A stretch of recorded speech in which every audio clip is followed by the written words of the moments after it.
Hey everybody, this is Josh from Hey We Just Saw a Movie. The episode you're about to listen to is our 30th episode, and it was taped live during the swell of the call for justice against systemic racism. And in this episode, we discuss the movie Do the Right Thing and talk about race in America. There are links in the description where people can educate themselves about the issues and help bring about change. This is a two-parter, so make sure you start here on part one. All right, so I'm Josh. I'm Michelle. And this is Hey, We Just Saw a Movie. And we just did see a movie. We saw a movie. We did. Some of you guys already know. That's why we're streaming and you're watching. We watched Do the Right Thing. And it's a movie I've probably not seen in about 25 years, maybe something like that. It's a movie I've never seen before. So yeah, we'll have a fresh old perspective, and then we'll have a fresh perspective. or fresh young fresh perspective.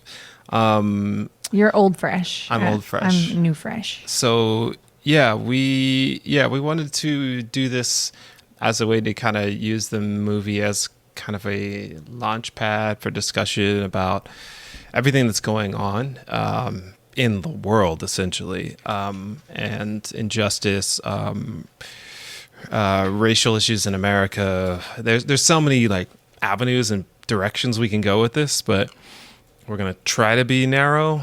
I spent most of my time doing all the technical stuff for this the last 3 days, so my notes are so I'm gonna be winging it. Michelle might be a little bit more structured.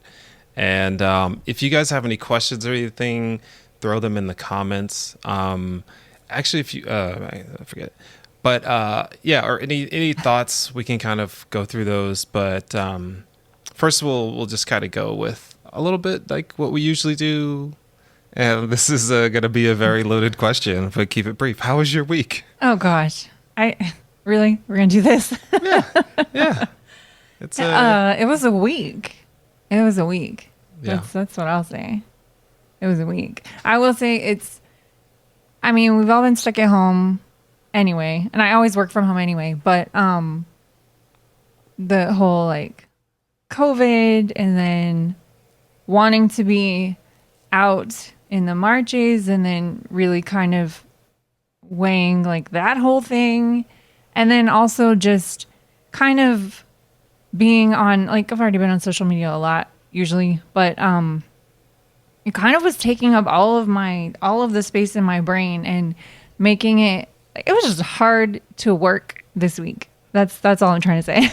Like trying to focus on my day job, which part of my day job is social media. So I'm on the platform and then it's just a stream of everything that's going on. And so I'm obviously very distracted, and I couldn't bring myself to post anything like work-wise at all this week. I posted one very important message, and that's all.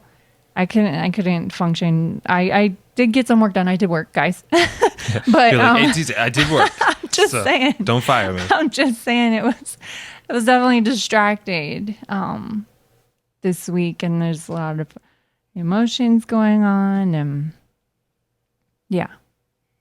How was your week? My week? Oh, if you saw my Facebook and Instagram and replies on Christian sub forums and Reddit, you'll know that my week was trying to nicely educate people and also, let people know like what the real deal is.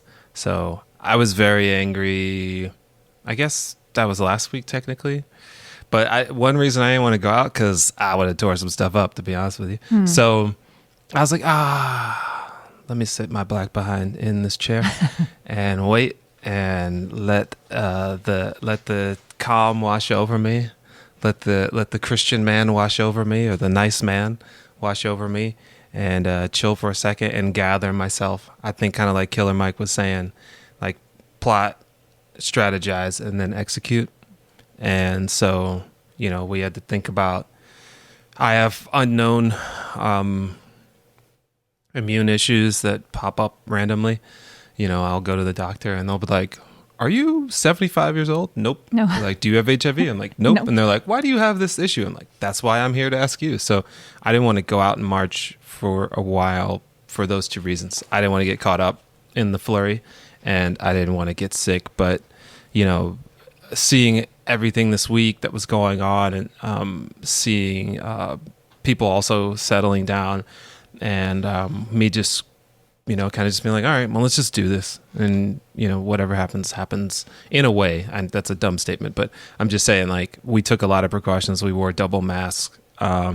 We tried to keep distance. Yeah, I was constantly dragging us to the could. Sides of the march and staying. You know what I did find out? This was my strategy, was there were cars driving along with us in the march. So I was using them as my barrier.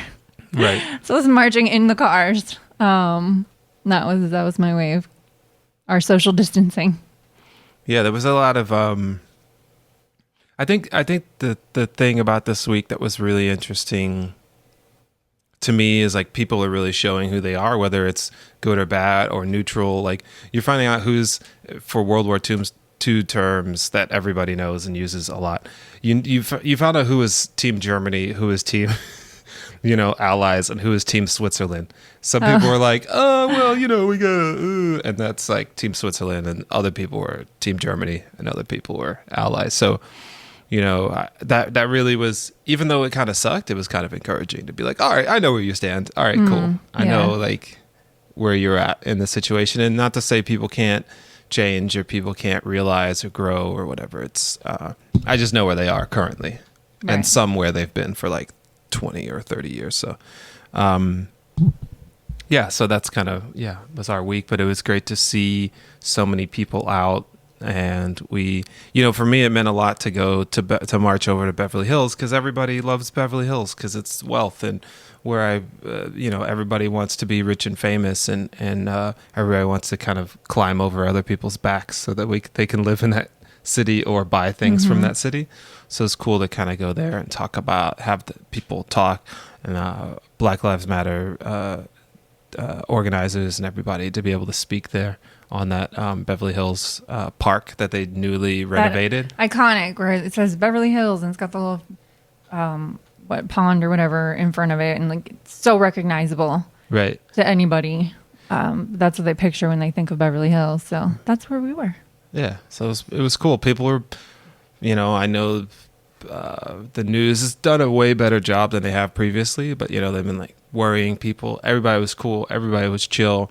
There were so many shades of people out there. People were laying in the lawn, So peaceful, so much love. Yeah. Right? Like, there's so many. So I got, 3 water bottles, a bunch of gummy snacks. Josh was like, I never got so many snacks. I was like, Mats, gummies, yeah. They're like, you want a Nature Valley bar? I was like, I'll take 2. Most of the cars that were joining driving in the people had big signs on them that said, like, I have snacks, I have medical, so do you need a Band-Aid? Ask me for sunscreen. Oh, yeah. Do you have water? Do you need water? And there's just the whole walk was just full of people supporting and wanting to help and be there for each other. Yeah. It was nice. It was nice. I just realized I'm still wearing these and I don't need them anymore. Okay. Get rid of your headphones. Get rid of them. And that's when the volume goes bad. Hey to everybody that just joined us. Yeah. If you have any comments along the way, shoot them in the comments and we'll see them. In the comments section. Yeah, we'll see them. We'll try and, if it's a question, we'll try and answer it. So let us know what you're thinking. Last thing with that, there was a ton of really great signs and chants and different things. But I think my favorite one was, dump your racist boyfriend. Oh, the racist boyfriends. I've seen some of those. They're not fun. You're like, what? Why are you with, what? Why? Who? What? It's tough when it's your husband. You're like, oh. Uh-oh. Didn't know about that before things went down. You hitched yourself to that wagon. I don't know. Now you spend decades of apologizing. Yeah. So, yeah, that was our week. All right. So, yeah, let's just get into the movie. We usually talk about what else we've been watching. We're going to skip that today. Yeah, the news. Basically. So do the right thing. You want to go the synopsis? You want to do your usual synopsis of it? I almost forgot. Actually, I did forget. Okay, let's. You got IMDb, got it. All right. IMDb says, on the hottest day of the year on a street in the Bedford-Stuyvesant section of Brooklyn, everyone's hate and bigotry smolders and builds until it explodes into violence. Yes. There Accurate. we go. IMDb. There we go. IMDb, always leave it up to them for the one sentence. One to sentence. Be able to just quickly summary. This is a better summary than most of the ones we've read. Pretty good. Better than the last one, I think. I can't remember. Yeah. I feel like the last one, I don't remember which one that was, but By the anyway. way, this is episode 30. Yeah. Rip torn Hey. it. Confetti. Episode 30. So this movie, it's funny. I didn't remember as much of the movie as I thought. I knew the ending. I remember the ending. I remember some of the things, but there was so much more. I think because I'm older, possibly, that I'm able to look at this movie in a totally different light, which is really interesting. Because when I was younger and I watched it, I focused mainly on the end and the results, and not really what led up to that result. Mm-hmm. And this time around, it was really interesting because, like it says, everyone's hate and bigotry smolders and bubbles until it explodes into violence, and it really it kind of made me think about like kind of this week of how many of the emotions that I had, and really go into that process, and then being able to kind of like break it down and then take action that I don't believe was bigotry or hatred towards anything. It was just had to be real with people and as polite as I could, and then peacefully march and, do that, as opposed to lashing out in any sort of way towards anybody. So I think, this time around, it makes, if you watch the movie, you can really see how how all of this got started, minus the 400 years, but the how one person's decision can spark so many people to make other decisions and to make so many other choices. So it's like we have to be very careful about how we what we say, what we do, and then how we react to that. Mm-hmm. And obviously in some cases, you just got to literally roll with the punches. But in a lot of cases, some things get to a point that they shouldn't have gotten to because you or other people should have said or done something before it got to that point. So I think that was the thing. Like when I was younger, it was like, the man sucks. Because I was living in New York. This wasn't like a movie to me. Like I saw this happen to people. I saw, my grandparents lived in Bedford-Stuyvesant. So I saw these types of things. I saw, as people love to talk about black on black crime. And then I saw the police as well, being black or white, pulling people over, harassing people, things like that. So it's something that was really hard for me at the time to see many different perspectives because I was only 8 or 9, and I only saw the perspective. What I saw was a young black kid, and how the city portrayed me and the people who looked like me. But then how I could possibly portray other people in a certain way that doesn't help this. It's obviously, I'm a 9-year-old black kid. I have very little power, but I'm saying but even with the little power that I have, or I had, was, to not, and I never did like spark any kind of craziness because, another thing I'll say is like all my family has served the United States for generations. So like, that's kind of been instilled in me in some sort of way. Not to say I couldn't do something different from that or, be somebody who riots or whatever. But, my both of my grandfathers in World War II My father was a New York City transit cop. My mom was a teacher in New York City and in Texas. I am currently a teacher. My uncle was a teacher. My grandmother was a teacher. So we've all served in some sort of public kind of space or around that for at least 3 generations. And then my great-grandfather was a pastor, which is essentially a teacher and a public official of some public servant of some sort. So, you know, it's something that, you know, is just was kind of interesting to think about as I like reflect on a lot of things that have happened this week and how I can take action and how other people can kind of take action. Just if you don't even have that background or whatever, let's say, I don't know, you have a background of people who fight all the time, being able to take a step back and be like, oh, let me see it from that person's perspective and then try to bridge a gap or something. Sometimes you can't. Sometimes you just got to walk away. But Yeah. so, I don't know. That was my basic original thought. Gotcha. Yeah, I think as I like this movie as a whole. I think that it's at the end was, well, I mean, all of it obviously is relevant. All of this whole movie could just have come out last week, you know? Yeah. Like, sadly, it's surprising how there's nothing new. Yeah. Right? There's nothing new in this movie, to me. But anyway, and then how the events at the end could have just been on the news yesterday. Yeah. You know, so that's the sad part, and we'll get into all of this more probably in a little bit. Yeah. But yeah, so that's my thoughts for now. We have a question. Carrie asked if the police were nice to us in Beverly Hills. The police were very nice to us in Beverly Hills. It was a little weird. They had off to the side, but I guess it makes sense. By the police station, the National Guard was there.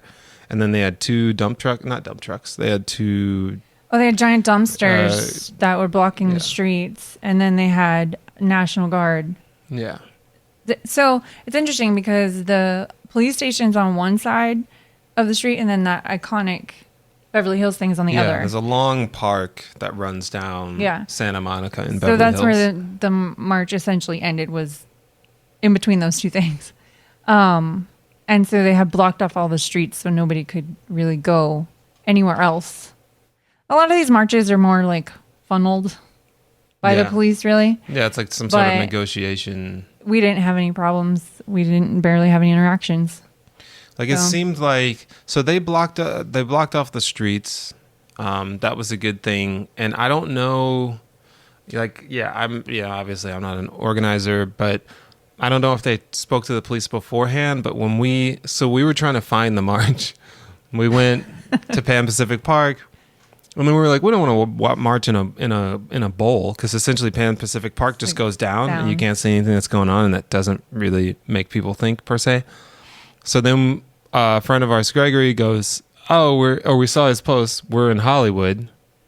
So we drove back home about 10, 15 minutes, parked the car, and then tried to go out. And then we realized, they're gone. They had already moved. So I called him. I'm like, hey, where are you? He's like, we're at Fairfax.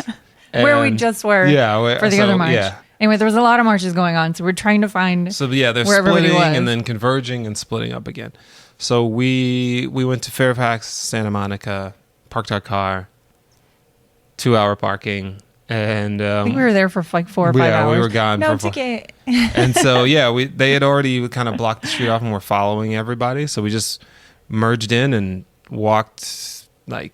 The most police presence I felt was they were lining the streets, and then the LAPD and the sheriff choppers were circling quite a bit. Yeah. But that was, I mean, I didn't see any altercations with anybody. It was all very peaceful. It was all just letting us do our thing. People were on the way back high-fiving National Guard, and the National Guard was like pointing and doing fists and stuff like that. Which I'm hearing they've been called out. So they're going away. They're kind of standing around. We've seen them we've seen random Humvees we just don't sitting need around. them. But I think the only time that it was interesting was on the corner of Santa Monica and La Cienega because it was stuck. And then we were about to go, and I was like, I want to go to Beverly Hills. I think everybody's going to Beverly Hills. So then they moved the dumpsters out of the way. Oh, yeah, they and moved the then barriers. So I don't know what kind of negotiation that was, or if they knew they couldn't stop us. But yeah, we just occupied all streets, literally. And yeah, it was really interesting. It was very empowering. It definitely felt like a lot more people are realizing the things that I will just say we have gone through and are still going through, and no one's really talked about. And so, yeah, it's good to have support. Anybody knows that. Any human being, we've gone through the women's movement, and we're still going through that. We're always going to probably be going through that for a while. And that's what people talk about. They're like, I want to be heard. Like, when I say that someone attacked me, don't just go, what were you wearing? Blah, blah, blah, blah. I bet you were doing this. You're probably a criminal. All these things. Like, it's the same stuff. They're doing the same thing to African-American people as they're doing to women, just trying to discredit. So it's just great that a lot of people are being like, nah, we're not going to hear that noise anymore. We're going to listen to people. So it was a good march. Thanks for the question, Carrie. Yeah. Sorry, I may give long answers. I haven't talked to anybody in a while. I've been Twitter fingering people. That sounds weird. Yep. Can't edit live. Moving All on. right. So, okay. So yeah, let's get into, like the beginning of the movie. Like the first thing we see, Rosie Perez dancing. Oh, okay. So can I give you my did you know trivia fact on that one? So the opening of the movie, if you haven't seen it, hopefully you have watched it, but if you haven't, it opens with Rosie Perez dancing to Fight the Power, right? Mm-hmm. And she keeps changing outfits, and it seemed like it was the entire song, or almost the entire song. But anyway, she keeps changing outfits, and she's just dancing this whole time. So I thought, well, this is awesome. But also I thought, how long did this shoot take? Like, because I feel like she probably had to dance through that song a million times. So anyway, the answer to that is it took 8 hours, a full work day. Now, I wonder if she looked tired. Yeah, dancing like, I can't to that song, and to note that her dancing is that's how this was her first film role, her first acting role, and Spike found her. He was at a birthday party at a club, saw her dancing, and she was like standing on a speaker or something dancing to a song, and he was like, you're gonna get hurt, you gotta come down. So he was trying to get security to bring her down, and she was like, you can't tell me what to do, and got all up in his face, and so anyway, he loved her and immediately offered her the role in the movie. He was like, hey, you want to come be in my movie?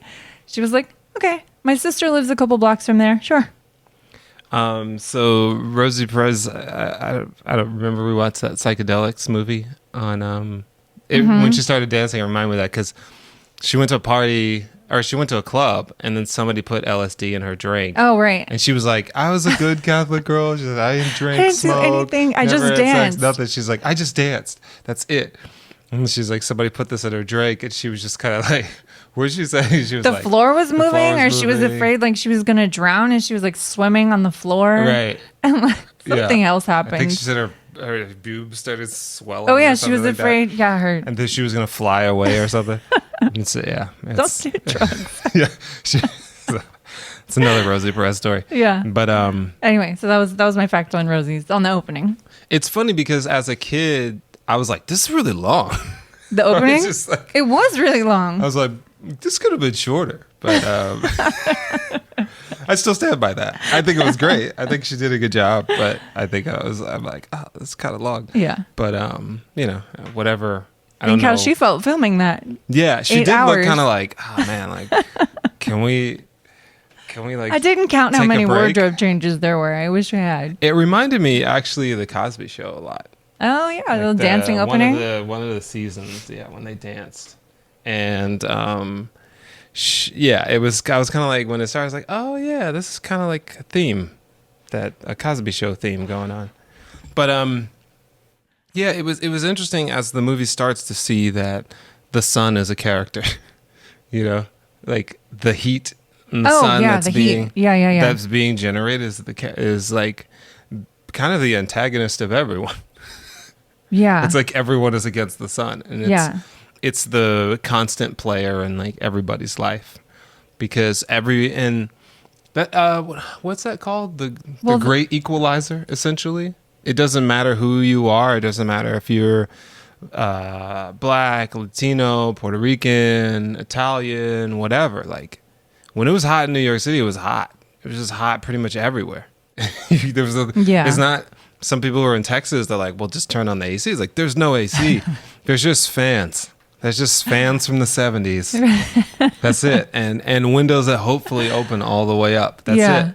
But then also, you get some cross breeze. You're on concrete as well, so that's problematic. Yeah. So it's just hot, and it doesn't matter pretty much if you're rich or poor, unless you're ultra rich, you're gonna have problems with the heat. So yeah.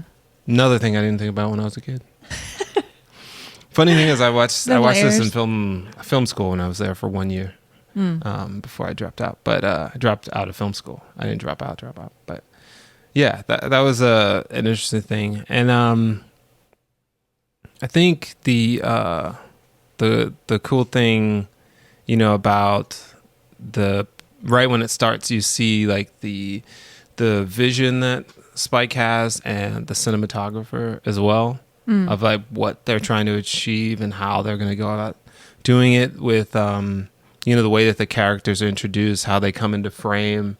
And, you know, it's almost like monologues, essentially. It's like a lot of Spike's movies were kind of like plays in a way. Because the character comes on and then speaks to you, you know, really directly. And, you know, pretty much announces who they are and what their thought process is. And, that's something that, you know, I think still stands out to this day. Like it's not tired or boring or anything like that. So, right. Yeah, I did notice, speaking of cinematography, I did notice one of the things I picked up was who was it? Radio Raheem's scenes, or actually more with Sal. When they were getting worked up, the camera angle was tilted. So everything was sideways. Which is, I guess, what was going on. Everything was sideways. People were upset. So, yeah, I thought that was an interesting, what do they say, a vehicle for expressing that. Yeah, that was something that we talked about when I was taking a class, that if you notice when Mayor comes on the scene and the kids are talking to Mayor, they're looking down at him and he's looking up, as a way of, you know, him being, I guess, not meek, but seeming less than, because they're picking on him and he's, you know, he's a bum, he's a drunk, and so people don't really respect him that much. Right. So yeah, like the different ways that they did the slants and they did the angles and everything are all just like these notes to convey the story without saying like, this is the person, you know, in some ways they said it, but this is the person that people don't like, or this is the person that, you know, and also just the way that it shows, what's his name? Pollo Hermanos. What's his name? Giancarlo Esposito? Yeah. What was his character's name? Oh, bugging out. Yeah. So sorry, round glasses. That's how I remember things. So yeah, his character, like when the dude stepped on his sneakers, same kind of thing. It was just like, I think the anger was just so in your face, literally, and so you could just see what was going on in this. I think that was really cool. So this was filmed in a real neighborhood. They took over the block, and they were, you know, wanted to make sure they were respectful of the residents that live there, and they, I think, included some of them, probably as extras. Were like, hey, maybe come play in the fire hydrant. We're going to open up on your street. But the only two things that were not on that block were the shops at the end. The pizzeria was fully built on an empty lot somewhere, and they built a working, like it was a working pizzeria, basically. Like the actors were actually making pizzas. And that was a real oven, and like they had them actually doing stuff. And then the shop on the other corner, the little fruit or the little corner store, wasn't really on that block. They built that also on a set or on a empty lot somewhere.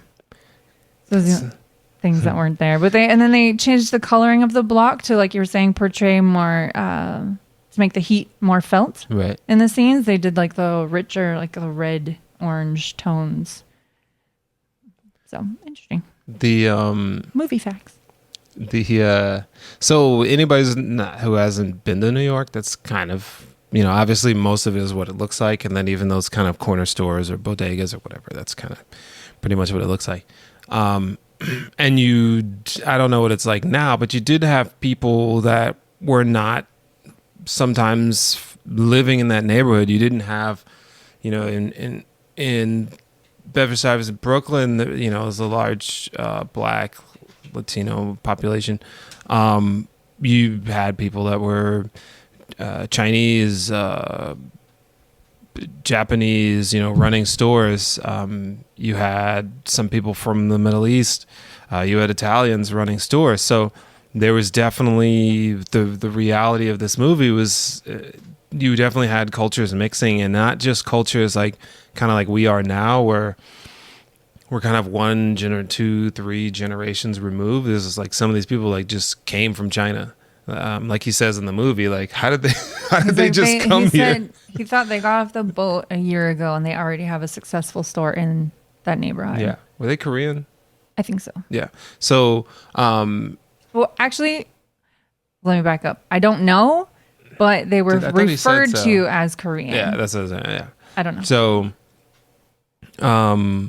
so you would have situations like that happen, and you've got to be able to understand people and work with people that don't look like you or don't come from the same country as you or know all the dialect and all the things. So it definitely makes things tougher when, and you see in the movie where Radio Raheem is mad at the couple for not speaking English the way that they should, and then they're mad at him for talking loud. Like it's just, they're trying to have a business and like, why are you coming here loud? And he's just like, that's just who I am. I'm loud. And then he's like, why aren't you speaking English? They're like, because I am. First of all, I am speaking English. It's just not the way that you think English should be spoke or whatever. So yeah, it's just a lot of things that kind of have to be worked on. It seemed like the general of the movie was everybody wanted to be understood. Yeah. Everyone wanted to be able to feel what they wanted to feel and then feel like they were understood. Except for what's his face?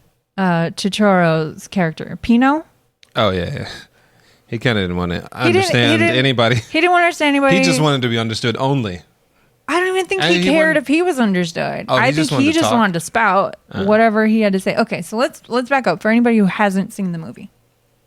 There's a lot. So we're on one block in New York, and everybody lives on this block, and it's kind of just one day. And the main character is Mookie. Yep. And he works at the pizzeria run by Sal. So it's an Italian pizzeria at the end of the block. And so the pizzeria is Sal and his 2 sons, Pino and Vino. Right? Yeah. Pino and Vino. Wine and a type of wine? Yeah. Or what people call wine? Vino? Yeah, wine. Right? Yeah. That's what I'm saying. Wine is Vino. Word wine.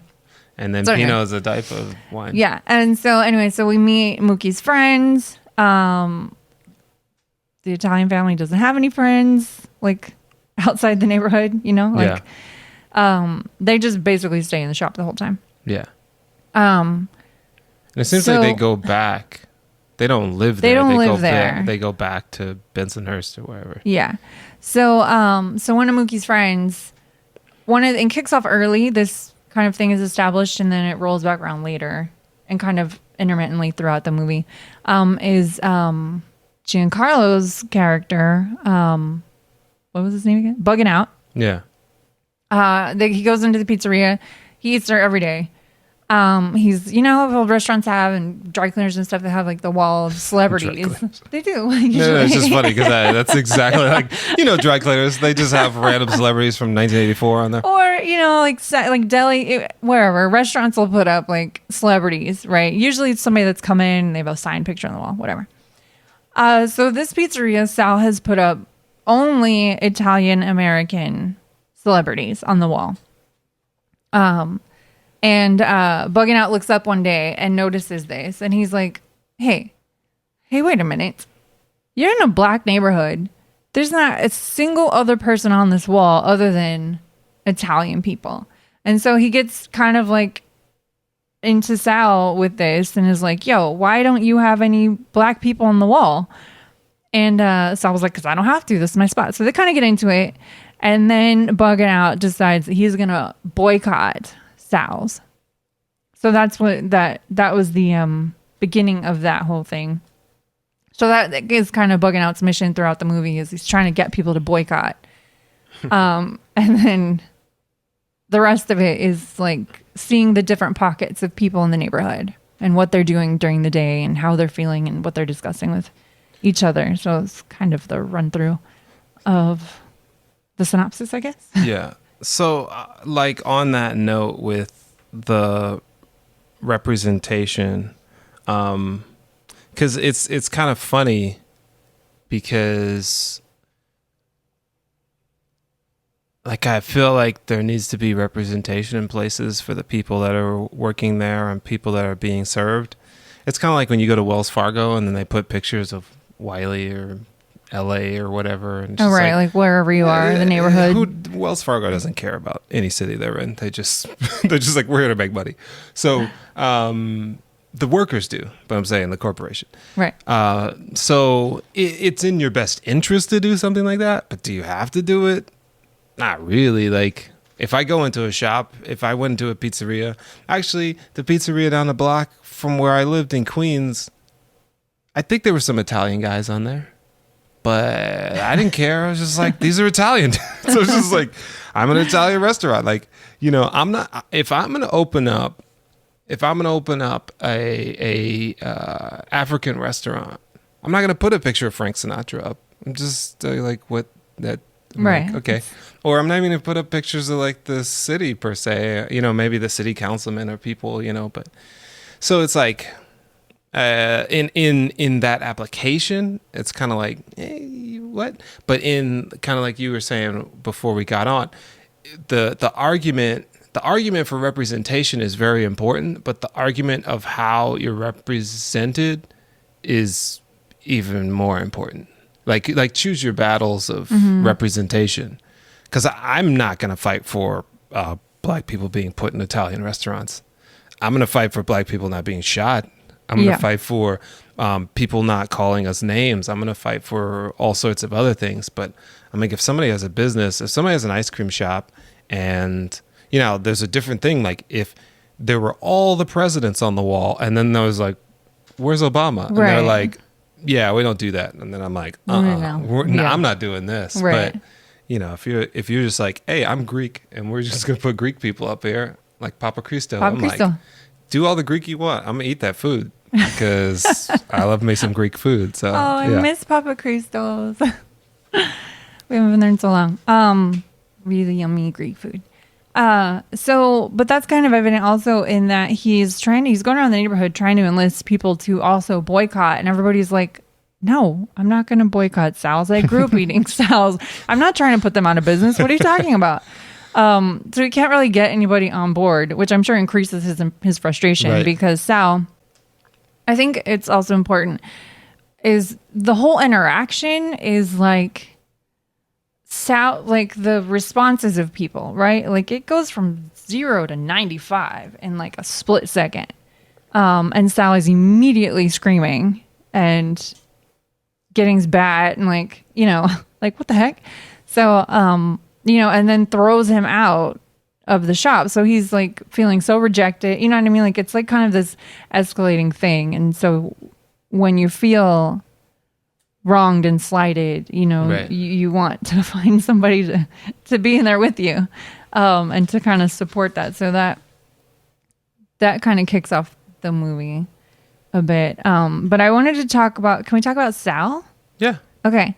So Let's sal it up. I made a few notes about Sal, and then I scribbled it out, and then I would write another note, and I'm like, I don't know what to do with this guy. But so it's established that, and I can't remember the order now of what happens, but I did write down Italian dad nicer than the kid.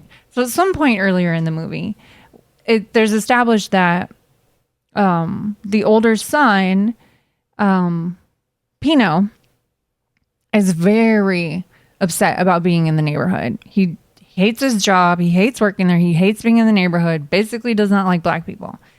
The dad kind of goes back and forth because in the beginning, he's telling his kid to like calm down. Like, these are good people, whatever. But then also he flips out on people at the same time too. And so I scribbled out my note because I was like, oh wait, never mind. He's not any nicer than his kid. But then on the other hand, he stops his kid. Like, he was going back and forth. Like, he had a lot of compassion for people. More like the kid had no compassion for anybody. So he had the capacity for the compassion at different times, but then he also smashed Raheem's radio with a bat escalated that for no reason. And so I was very confused by Sal. Yeah. I had another thought, but it just left me. I think it's a complicated character that is trying to do his best and trying to, understand people. But I think part of his upbringing, part of who he might be, obviously we don't know Sal's life before this movie starts. Yeah. But under the pretense of the movie and Italian people in New York sometimes, it's kind of like his own son was saying, like, if his son's a generation after him and he's saying that my friends are making fun of me because we have a business in a black neighborhood, which is just insane.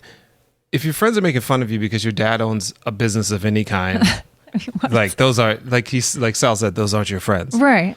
Like, if you could run a business, if I knew somebody who their dad had a pizzeria or something like that and was making money, I'd be like, dude, that's an awesome situation. That's awesome. If you want to continue in that footsteps, you have a job right out of high school or wherever. Like, you're already working there. So you have something that you could roll right into. I got to go find something to do. So, like, those aren't even really friends. So I'm like, if the son's dealing with that issue, like, how much is the dad possibly dealing with that issue? And whatever baggage he's got going on above that. So it's like I think this goes into with that is like the question of, can you love someone but hate the culture they come from?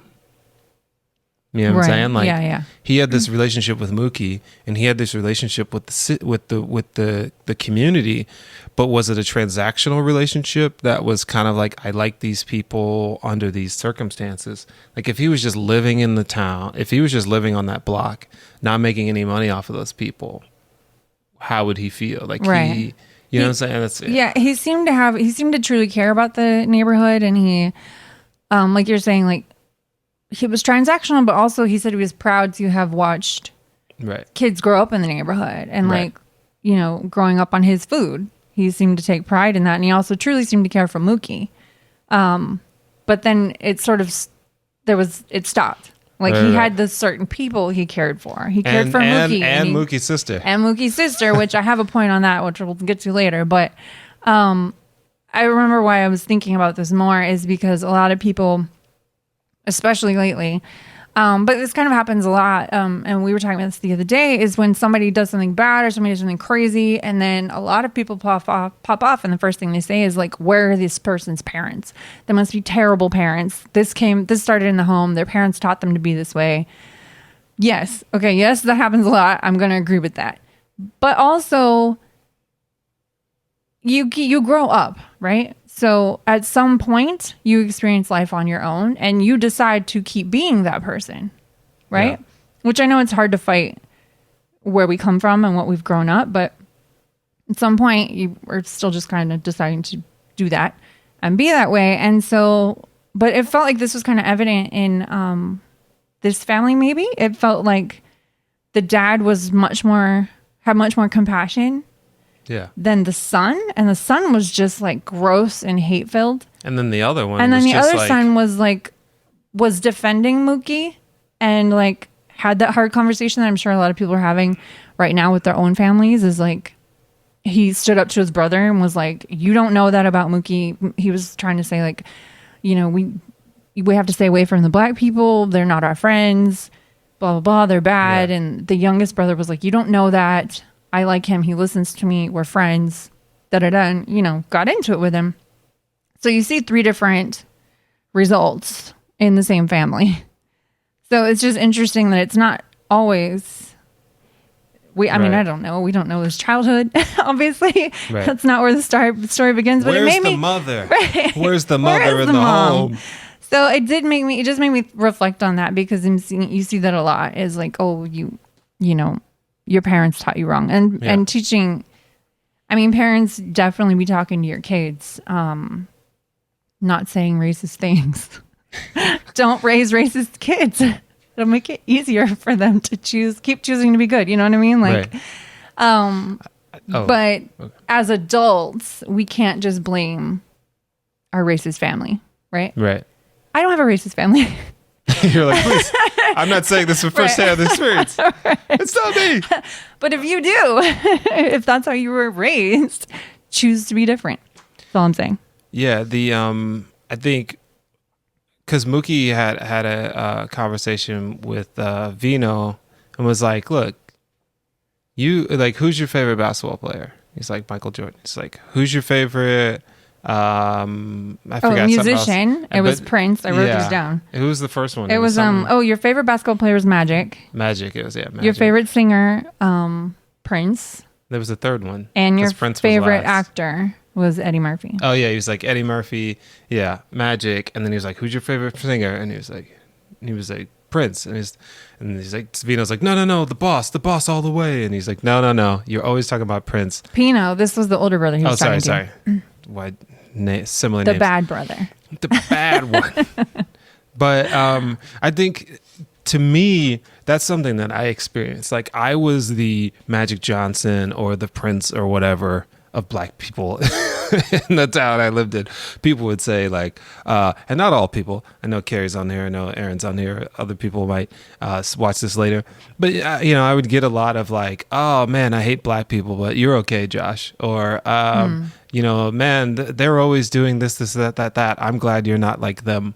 And I was like, but I am them. Like, what are you talking about? So, because this character, he said they're not just black; they're more than black. And he's like, well, he was trying to explain, like, right. So it's really like if and that's what the question I was asking you. If you love someone, can you hate the group that they come from? It's a question that people have to ask themselves when the NFL had to come to terms with that. They're like, "Oh, we love I don't watch football. We love this guy and that black guy and that black guy and the other black guy and the other." Like, we could just name black guys forever that play for the NFL. But when it came time to kneel, they were like, that's whack. We don't need that. Black people aren't going through anything.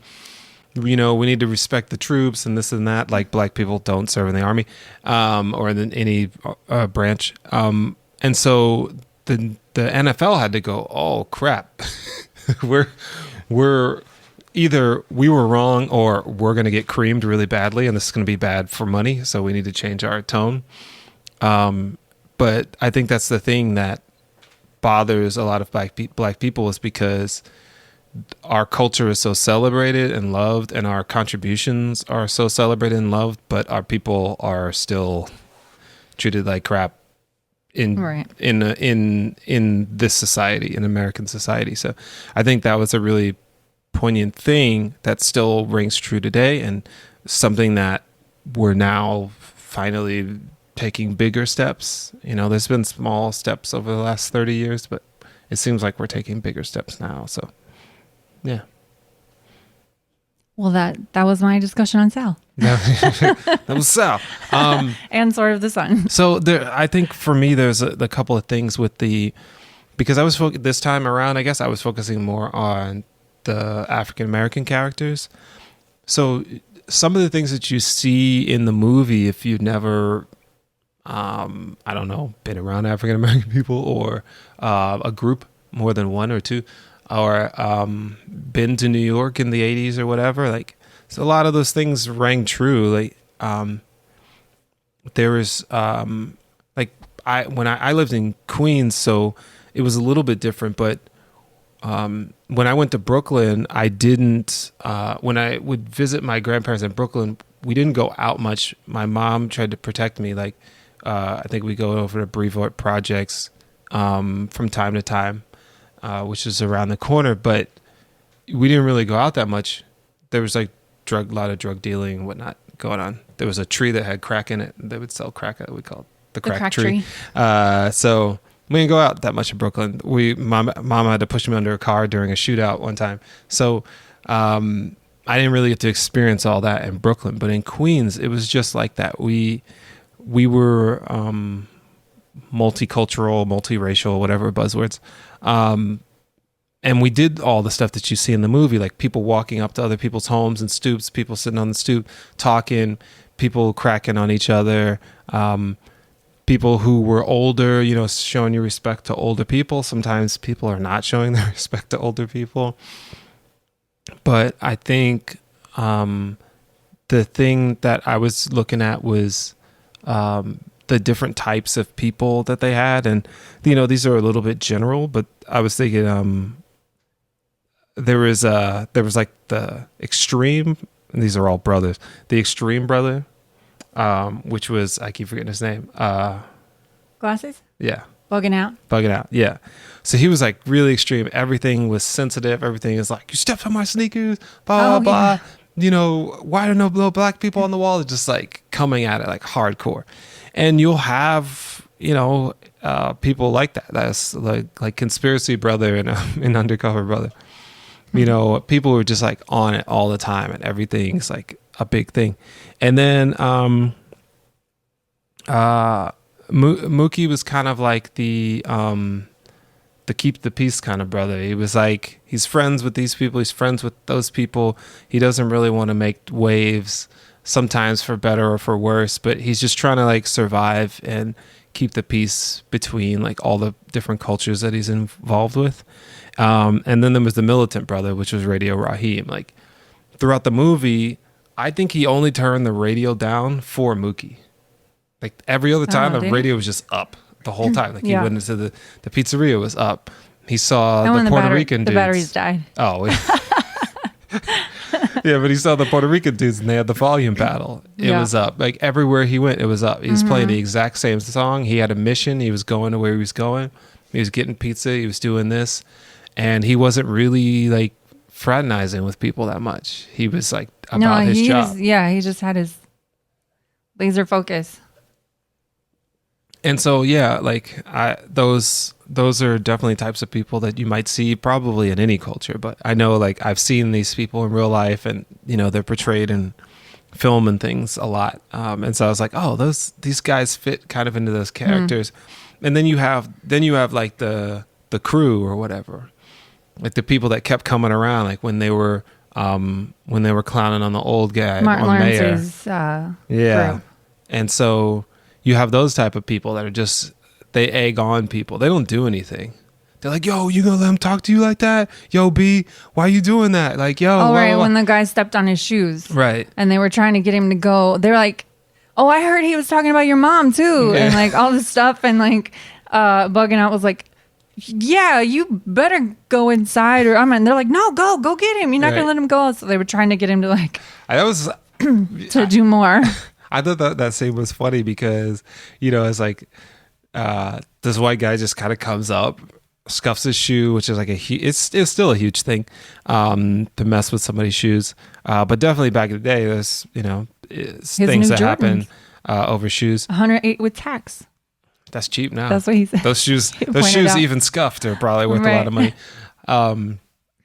But yeah, he comes up and, I think it was just funny because he was like, what did he say? Go back to Massachusetts. He's like, I'm from Brooklyn. Yeah, and they're yeah, like, yeah. oh! Yeah, yeah. you know, and I think it was And then just, they were yelling about gentrification. right. Like, this movie is so relevant. Yeah. Like, It's, yeah, gentrification's like, it's oldest. It's like right, Beauty and the always, Beast. yeah, but it all feels like this all just could be happening right now.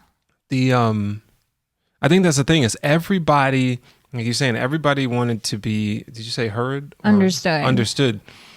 Everybody wanted to be understood, but everybody thought that they had sole claim to things. I think that's part of the thing with cultural and racial issues is like nobody has like full ownership to something unless you like fully owned it or you created it or started it. But it's like I posted earlier about actually I sent a video and it was played for some professors about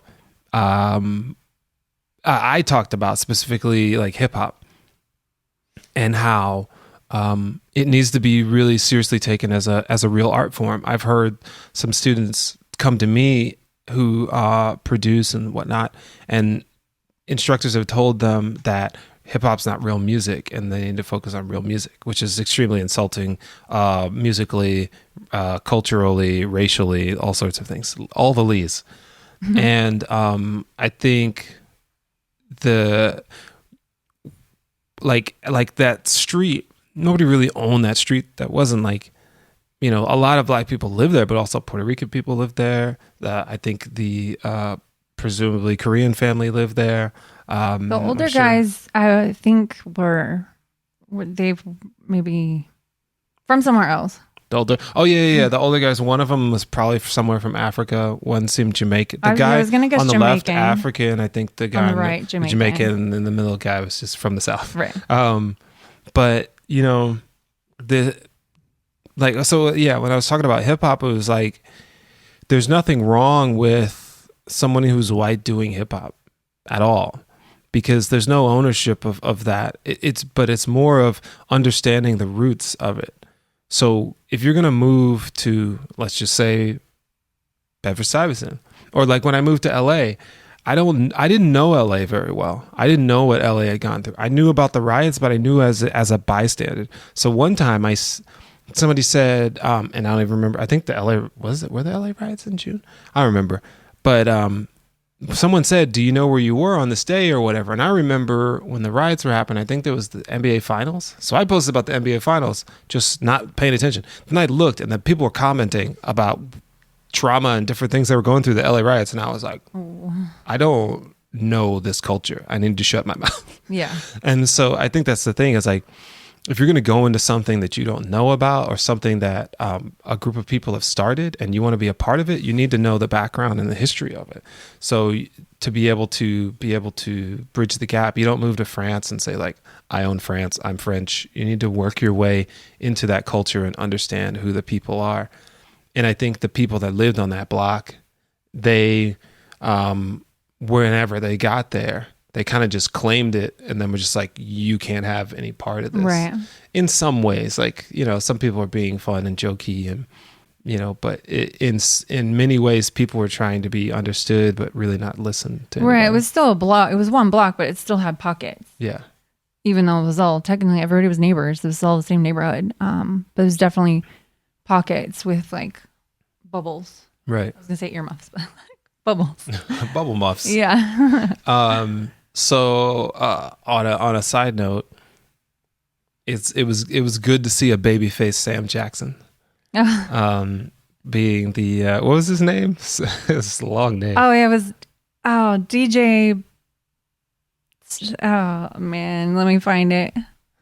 But yeah, I liked his character. I forgot that he was in this movie. Like I remember him in Jungle Fever, but I forgot he was in this too.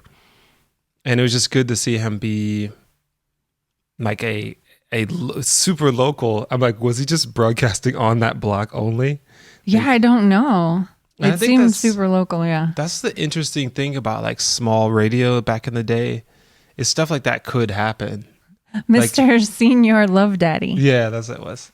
Of people just kind of like commenting and saying what's going on local level. And, you know, pretty much he was just like, here comes Moo. He's like, I'm hungry. And he's like, and, yeah, he's here look, now. He's here with my sandwich. With my whatever. sandwich, you know.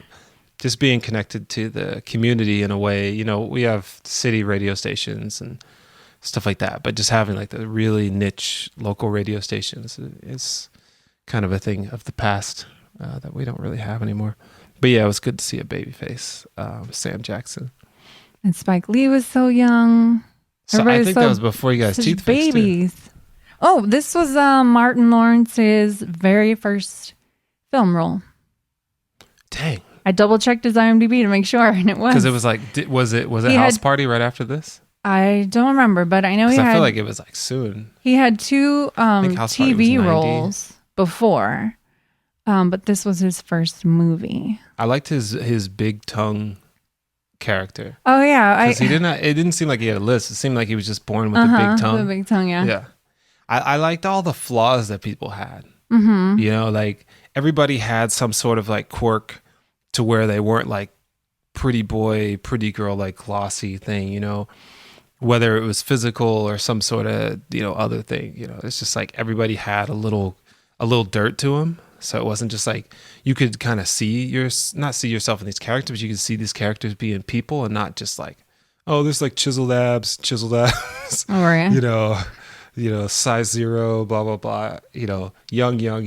Right. It's like all sorts of different people.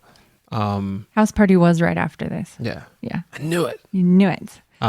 Since we're talking about casting, for a second, Lawrence Fishburne turned down the role of Radio Raheem. Wow, I could see that. I could see that. Wesley Snipes turned down a role. I don't know what he was potentially going to have, but he turned it down to be in Major League. I liked him in Major League. And originally they wanted De Niro for Sal. But De Niro was like, no, there's too many, I can't do this role. He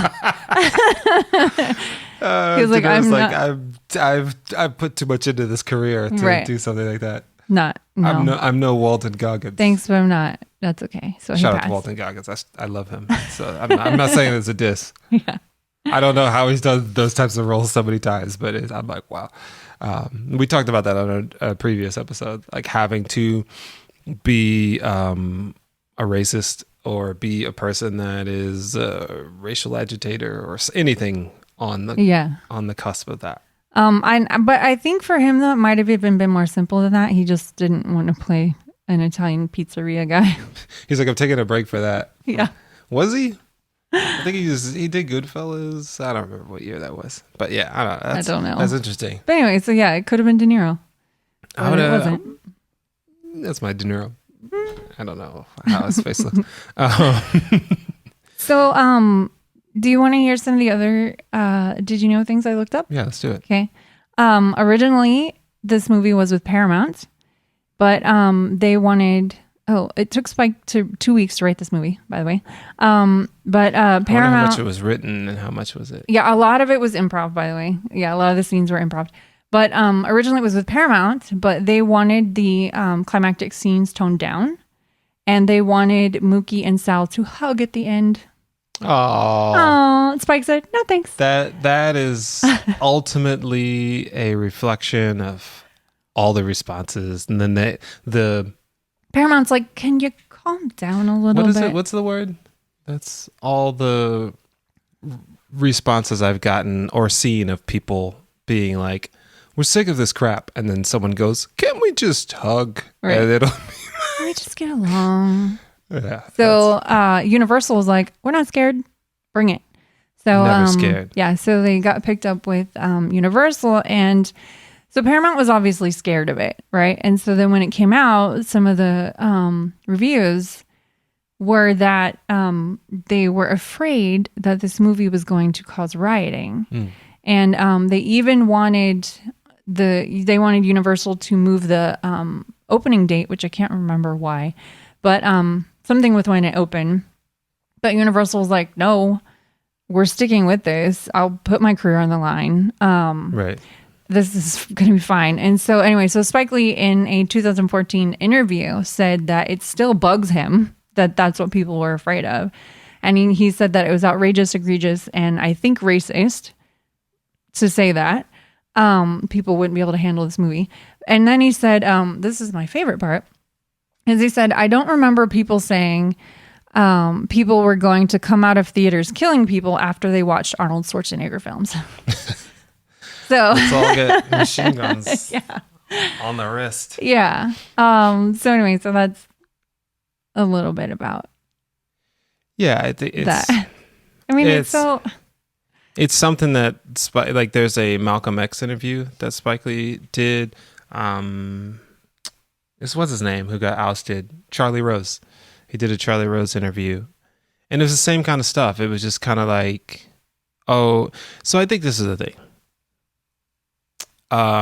Some white people are afraid that we want revenge. We just want to be left alone. Right. That's all we want. Want to be loved. Just let us buy groceries. Don't follow us. Just let us drive cars. Don't follow us. Just don't follow us. How about that? Not unless it's just like, hey, you dropped your wallet. Like, other than that, then run after me. Yeah, don't follow us. Or like, hey, I think you're cute. Here's my number. Like, right. Other than that, like, nobody, like, the small slither. People always want revenge. The small slither is very small.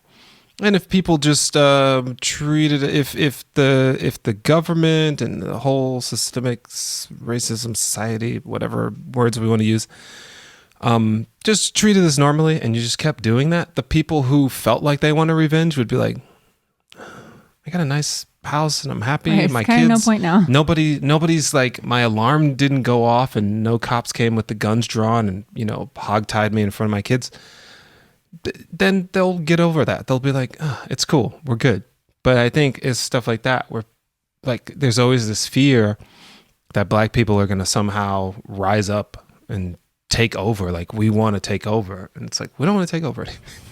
So I know we're talking about the movie, but then we're also talking about other things. So can I kind of go into like our other things for a split second? Because it kind of reminded me of something I was thinking of, is like the whole, all lives matter, that whole thing, and how that I feel like comes out of a place of fear for a lot of people, which whatever. And so I know there's only 5 of you watching right now, but if you're watching later and you're one of these all lives matter people, please stop. I'm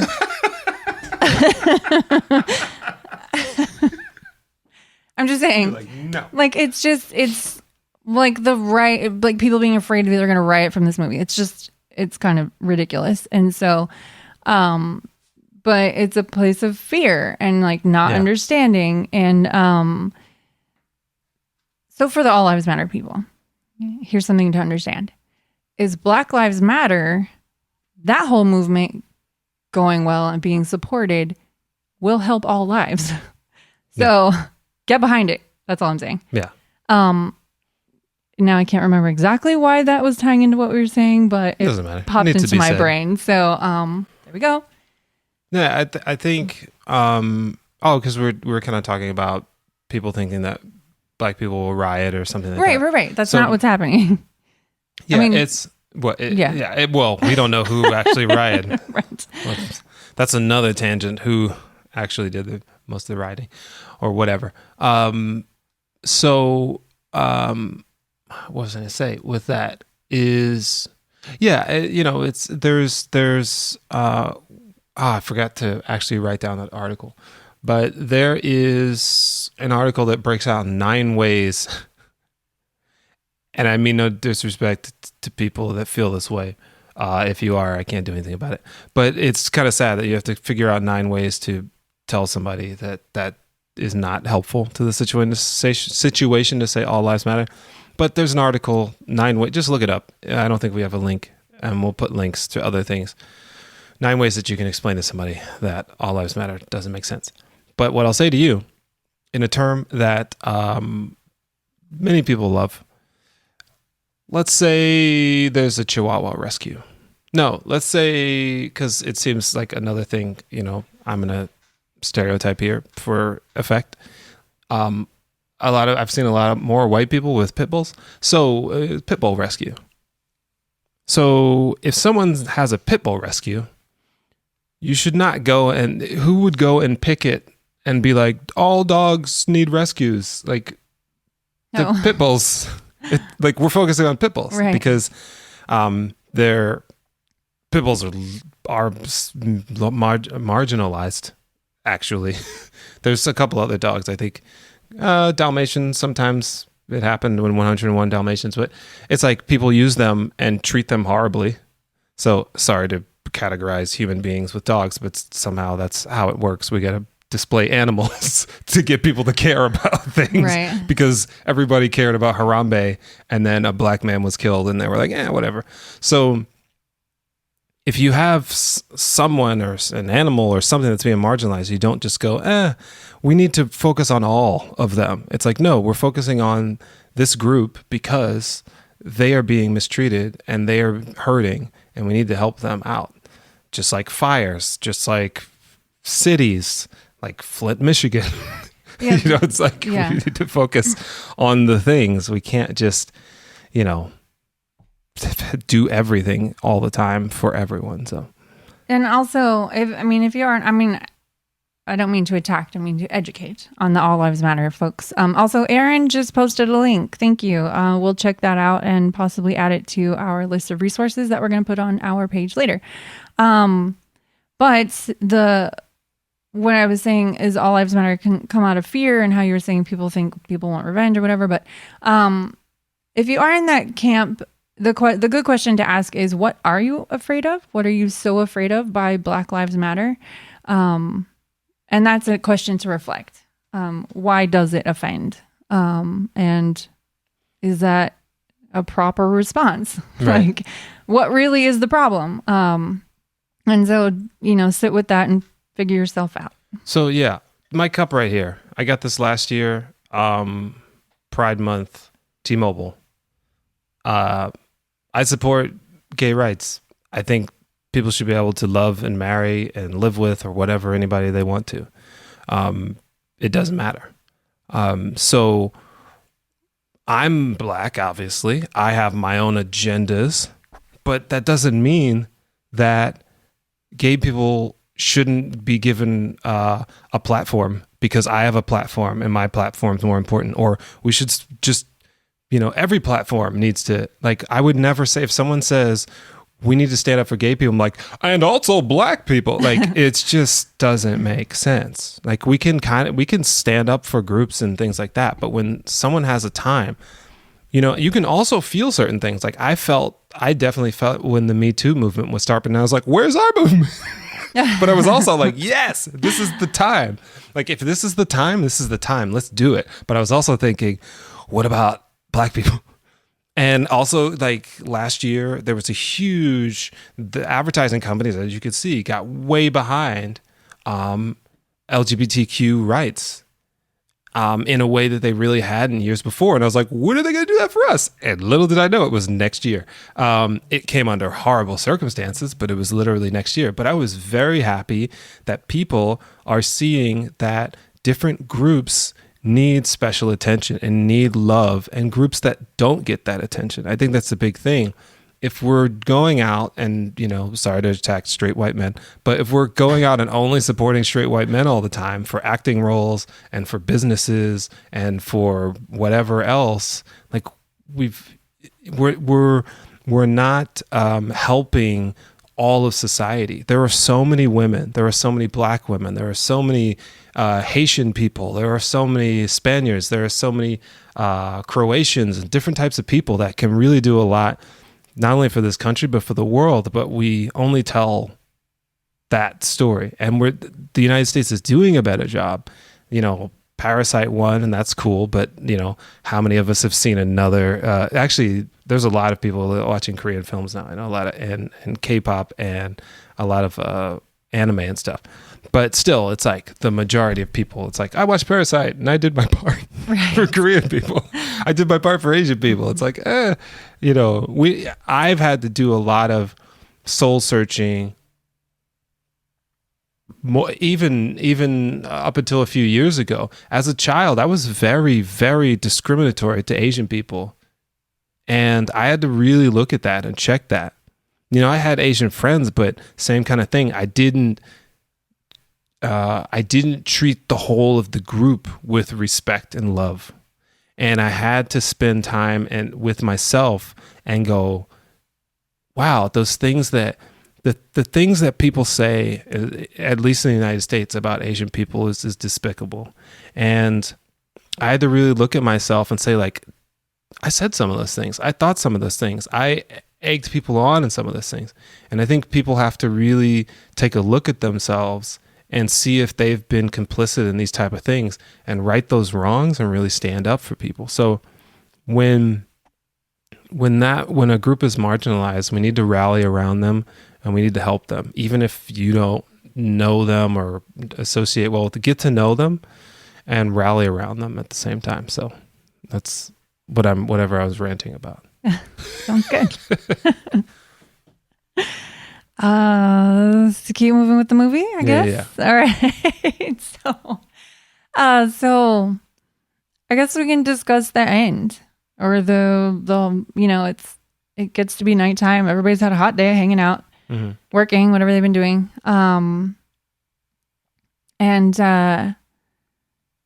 What's his name? Bugging Out has finally recruited somebody to his boycott. And he has got Radio Raheem on his side. That would work too. Radio Raheem is on his side now, so they are going back to Sal's to let them know that they are going to boycott. Yeah. And this is where everything boils over. And it's a lot of like, it's kind of like the enough is enough, I guess. Like he goes in with his loud music, and he'd already had a confrontation with Sal earlier in the day with his loud music. And actually he did turn it down for Sal. To get his pizza. To get his pizza, yeah. Yeah, because Sal refused to serve him unless he turned his music down. He kept yelling about, you can't bring that rap in here. Yeah. And then eventually he says no music at all, but he's like, no rap, no music. He just goes, then he's like, no music at all. He turns it down and gets his pizza and leaves. But then they come back that night and he's got his music. And is this a message from Aaron? Thanks, Aaron. Yeah. So he's back with Bugging Out, and they're there to announce their boycott. And then things just explode. It seems like there's nobody. It's kind of like now, like people shouting into Facebook at each other. Like nobody really wanted to have a conversation. Yeah. Everybody just wanted to shout what they were feeling at each other. And then Sal went bonkers and busted up the radio. Hey, this is Josh again, and don't forget to check out part 2, where you continue our discussion on Do the Right Thing and race in America. Hey guys, this is Michelle from Hey We Just Saw a Movie. You are now listening to part 2 of our discussion on Do the Right Thing. So if you missed part 1, hit stop, go find that episode. It's right before this one, and give it a listen. Then come back here for part 2. Don't forget, we provide links in our episode description for where you can educate yourself on the issues and help bring about change. So let's get back into it with part 2 for Do the Right Thing. So, let me rewind a little bit from when I first watched the movie to now. Being an adult now, I'm kind of like, why are you playing loud music? Like that's disrespectful. I'm thinking about my neighbor right now. Like, why are you playing loud music? It's 2:30. It's 2:30 in the morning. I know. Like, turn that down. Why? Good music, but turn that down. And why are there 10 people in your apartment at the beginning of quarantine? Like the beginning of quarantine. So, the adult in me, like the young kid in me was like, yeah, play Public Enemy. I not completely. I think I still would be like, I would personally turn the music down. I was kind of like, that's kind of weird. But, I was also like, yeah, stick it to the man. But as an adult, I'm like, yeah, when you go into somebody's business, if they say no shoes, no shirt, no shoes, no service, or we don't take credit cards, you can't be like, why not? Like, we don't take credit cards. Well, you should.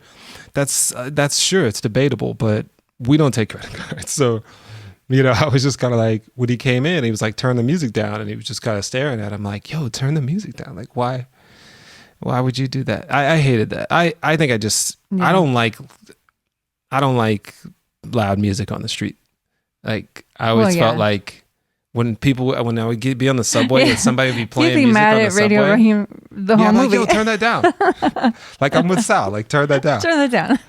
But yeah, when I was on the subway as a kid and people were just like blaring music, and I was like, oh, that song sucks.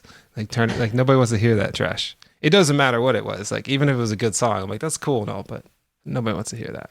So I was on Sal's side of turn the music Turn it down.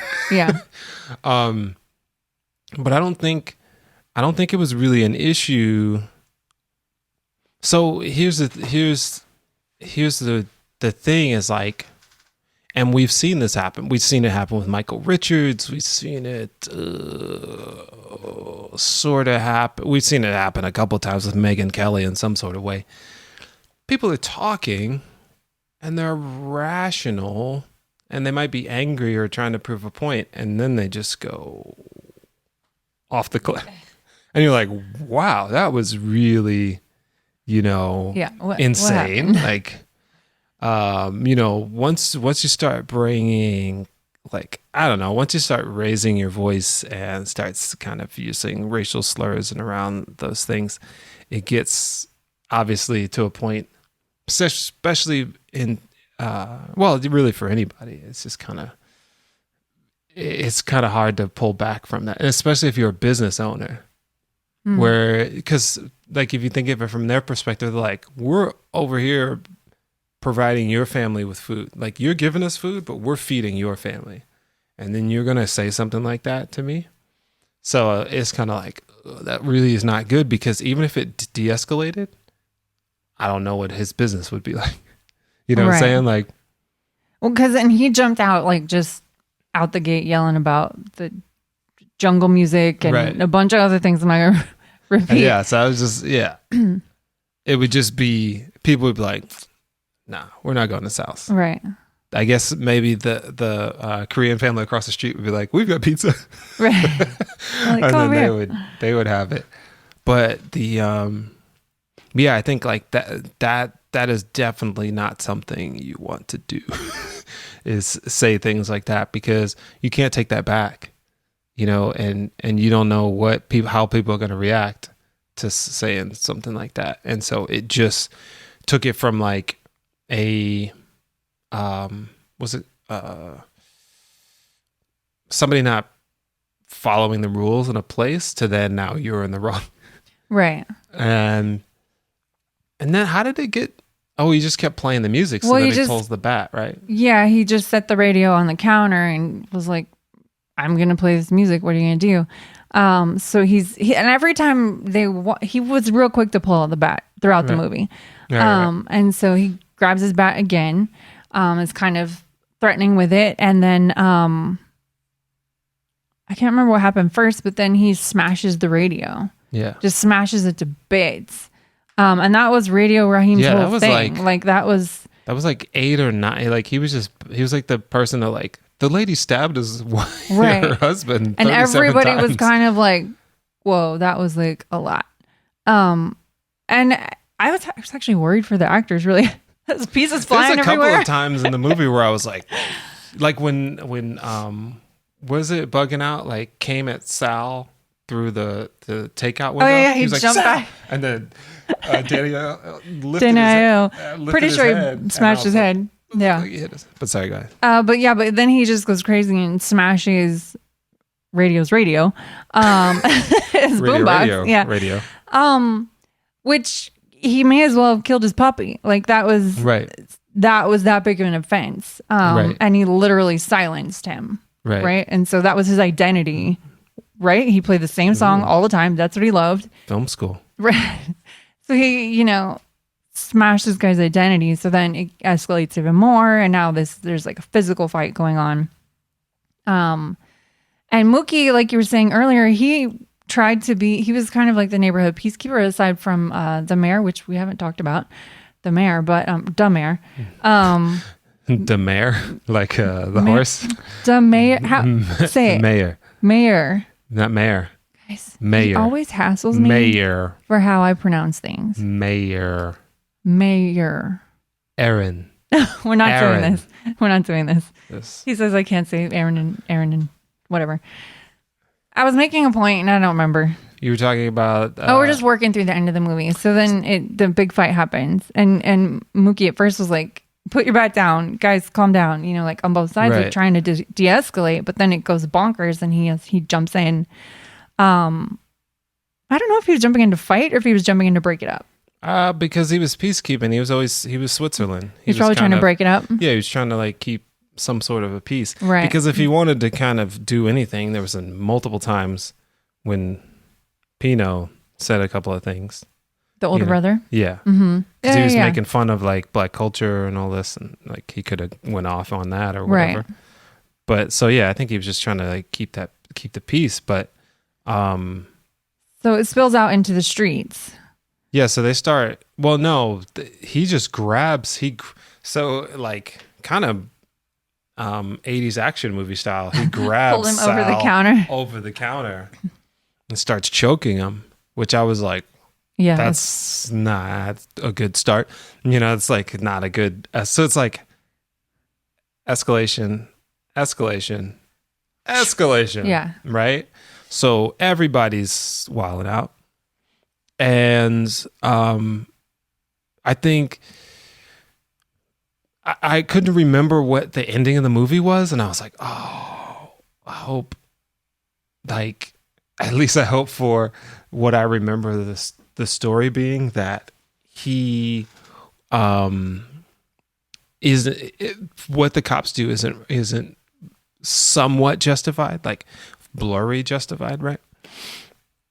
You know, so he's choking Sal, and yeah, it was like some of the times I was like, is he really choking him? Like, yeah, or was like Danny just holding his breath to like get red and whatever. And so everybody's, you know, everybody's jumping in and all that. Then like you said, it spills out into the street. And so then like the city's like, yo, they're fighting. And they all just, everybody from the street starts rushing in, and he's still choking Sal. And somebody calls the cops, right? Which I think it's one thing I'll say with Sal's character is we don't know any of the backstory of, like I said, his life or the neighborhood. It doesn't seem like at all the neighborhood was tense, right? So like for him to keep pulling the bat is an interesting thing, because the run-ins that seem to have happened up to that point have always been kind of like jabs and spars and just kind of annoyances. Well, and I think it said early in the movie something about they couldn't get somebody to come into that neighborhood without a police escort. Oh, they did say that. Trying to fix the AC. Oh, right. They're like, they couldn't get the handyman to come because he was afraid of the neighborhood. So I don't know. And yeah, like, but who, like we were saying, right, about what were they afraid of? Right. It's just like, it's a black neighborhood. And I heard they. Your perception. And I heard they. And I heard they. You're more afraid of your shadow. Like, it's not real. So, you know, obviously, like I said, my mom sheltered me, but my mom pretty much in Manhattan was the only place I could run like wild. Even in Queens, which at the time was relatively chill, my mom said, stay on this block, do not leave this block, and she beat me for going off the block. So, you know, my mom's a little bit protective. I had other friends that do whatever they want in Brooklyn, so, and they're still alive. So it's debatable, but you know, for him to kind of like pull out the bat and all that, especially on people like he said he knew and he grew up with, makes it seem like there's a possibility of just something that he's dealing with. But you know, Raheem's like choking him like to death, right? And so the cops come, right, and it's a thing that I even like. My dad was a police officer, and it was a thing like I didn't want to call the cops. So I'm like, if my dad's a cop and I want to call the cops, you know, it's like a thing. And part of it is kind of the opposite. It's a perceived notion of the police with, I feel like, more legality or realism to it, because I don't know of too many African-American kids repeatedly chasing white kids through the street and killing them, and also government officials doing that. But I do know a lot from the other direction. Like I posted the other day, Yusuf Hawkins was killed for going to try to buy a car, and some kid just said, you tried to date my sister or whatever, and I'm going to kill you. And a bunch of kids killed him. They chased him, I think, across South Ozone Parkway and killed him. You know, and that was like the first time as a kid I was like, I live, I'm like, that's just right. That's Right. like down the block, Right. Belmont, right there.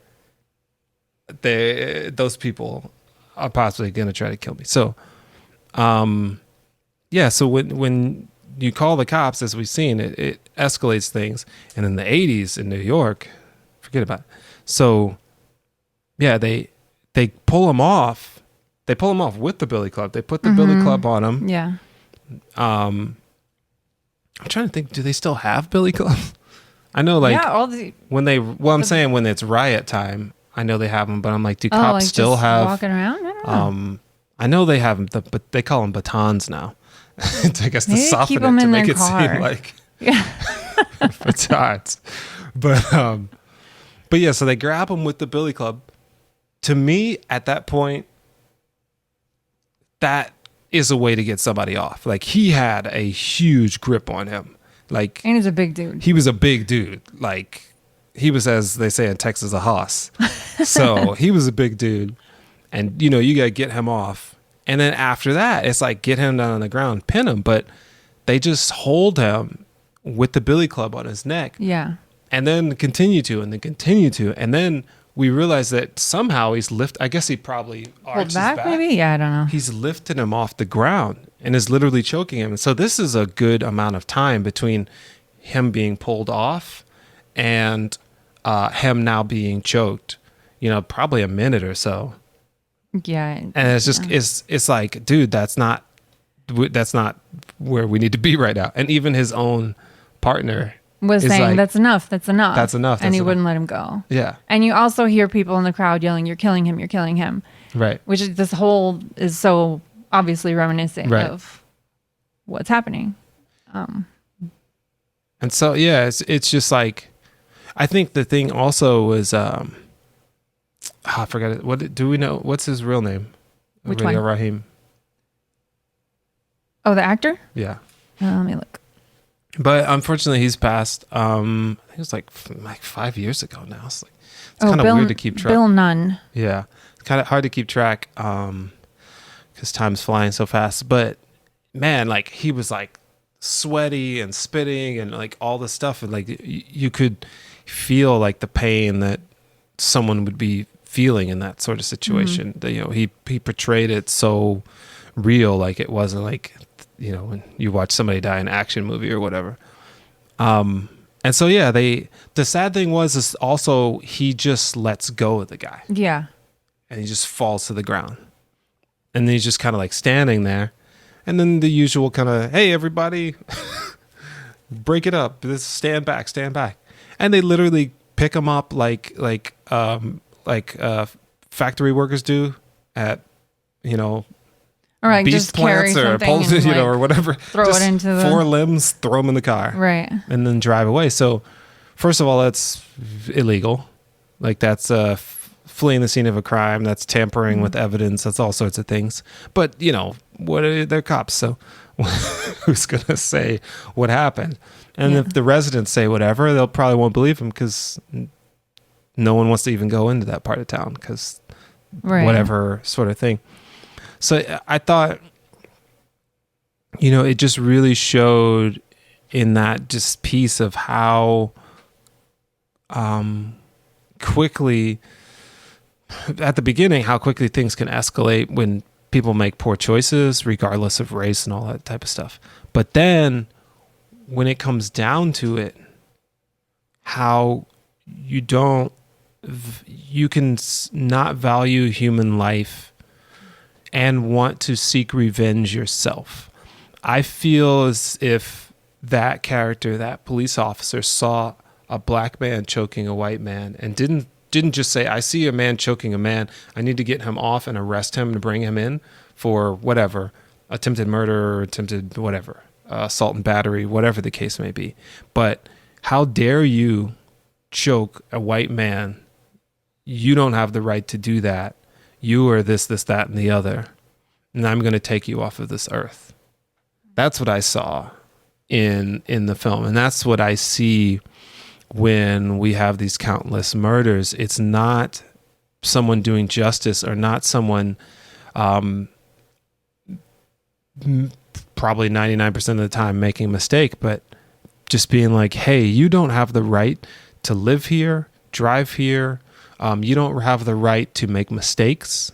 You don't have the right to commit crimes. All of those things, the punishment is death. No matter what. You're selling a fake $20 bill. You're selling loose cigarettes. You're just driving with your girlfriend and your son, and you announce that you have a gun on you. How dare you have a gun on you? These guns are for us, not for you. Your sentence is death. And I think the movie does such a great job at just pointing that out, that some people's intent is to show dominance and say, you are not worth it. Your life is not worth it. And I'm going to take you off of this earth. And I'm going to use you as an example to shut the rest of you people up. Yeah. So that you don't try to be a human being, that you remember your place. And so, yeah, it was very powerful because it's still a thing that has been going on for centuries, and a thing that has been going on since that movie. And it seems like people are just catching on to that reality. So, yeah, it's definitely something that shouldn't have felt familiar when the movie was made, and it definitely shouldn't feel familiar now. Yeah. Like, it just shouldn't be. Yeah, it's like, what, I'm about to be 39? Yeah. And as far as my memory can go, I've been seeing and dealing with this my whole life. My dad is 71, and he's been sick of this. He's been dealing with this here about his whole life. My grandfather had to fight the New York City governor. Or the government. He had to call the governor to be able to buy a brownstone in New York City, in Bedford-Stuyvesant, because they weren't going to allow him to, because he was black. He served in the military just like every other American, but it was like, nah, you can't do that. So, it's something that is real, and something that I could say for myself generationally. I have many stories about these type of things, and we as Americans have to educate ourselves about the things that have gone on, and not just hide behind a bush or discredit when people say that they've been wronged, and people say that there is a systemic racism problem in this country. Just because you may not be racist doesn't mean that many people in the country or many organizations in this country are. And you were talking about anti-racism. Yeah, that's I've never heard that phrase before until the last few weeks. So I was looking it up, and so because I keep hearing it's not enough to just be not racist, you have to be anti-racist. So it's very basic. Anti-racist is fighting against racism. You can not be racist but still watch somebody be racist and not do anything about it, or so it's more of an active role, which is what we need now, which is what we always needed, but people are, this is what's happening now. So that's the charge to everybody, is be active in your not being racist. Are you really not racist? Then show it, and be there for people. And so, do things like donate, participate in the marches, read, Google, how can I help? There's tons and tons of articles. And some of them that I've been finding are like dated from a long time ago. So this is not something new. Yeah. So that's a piece of it. And we can get into more of that in a little bit if you want. Yeah. Or now, well, I don't know where we're going now. We're just free associating now. It's free jazz, baby. Yeah, I guess so. Okay. Well, since we're there, one thing I did read in one of these articles was, let me find it. Okay, so it says anti-racist actively fight against racism rather than passively claim to be non-racist. Anti-racism involves taking stock of and eradicating policies that are racist, that have racist outcomes. But here's a really important part. All that's important, but also white people listen. Talking to my white people. Is this the pop-up video? White people. But it's also not the responsibility of people of color to fix racism or explain to white people how not to be racist. Don't ask the wounded to do the work. Yeah, we're very tired. So yeah, that's put some work in. And I also watched a video which Malcolm Jamal Warner put up the other day about so you say you're non-racist or even anti-racist, how much skin in the game? Like, how much are you willing to do? Like, if you're going to say it, how much are you willing to do? Are you willing to be uncomfortable? Are you willing to risk the privileges? You know, like, how much are you willing? I shouldn't have, I don't know why I was doing this, but I guess risk. That's what that was for. This is risk. Unquote, Right. Word privilege. Right. There's definitely white privilege. We can talk about that later too. But you know, how much you're willing to risk and get uncomfortable and potentially lose. I'll say lose there too. Like, things have to change.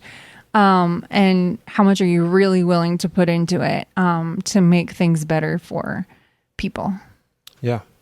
Yeah, I think the thing, like, so not what I said earlier, not to dissuade anyone from contacting me personally or whatever. Like, it's, I think sometimes it's, I'll bring up the classic argument. So, African American is murdered by the police, right? Or murdered by a random person, and it's highly suspicious. It usually ends up being like, well, the black community is this, and there's black on black crime, and it's like, I really can't. I don't know what to say to you, because there's always this blaming on us, and so it's like, I can't win because you're making up all sorts of things, and I can't, like, I try to come with facts and it doesn't work.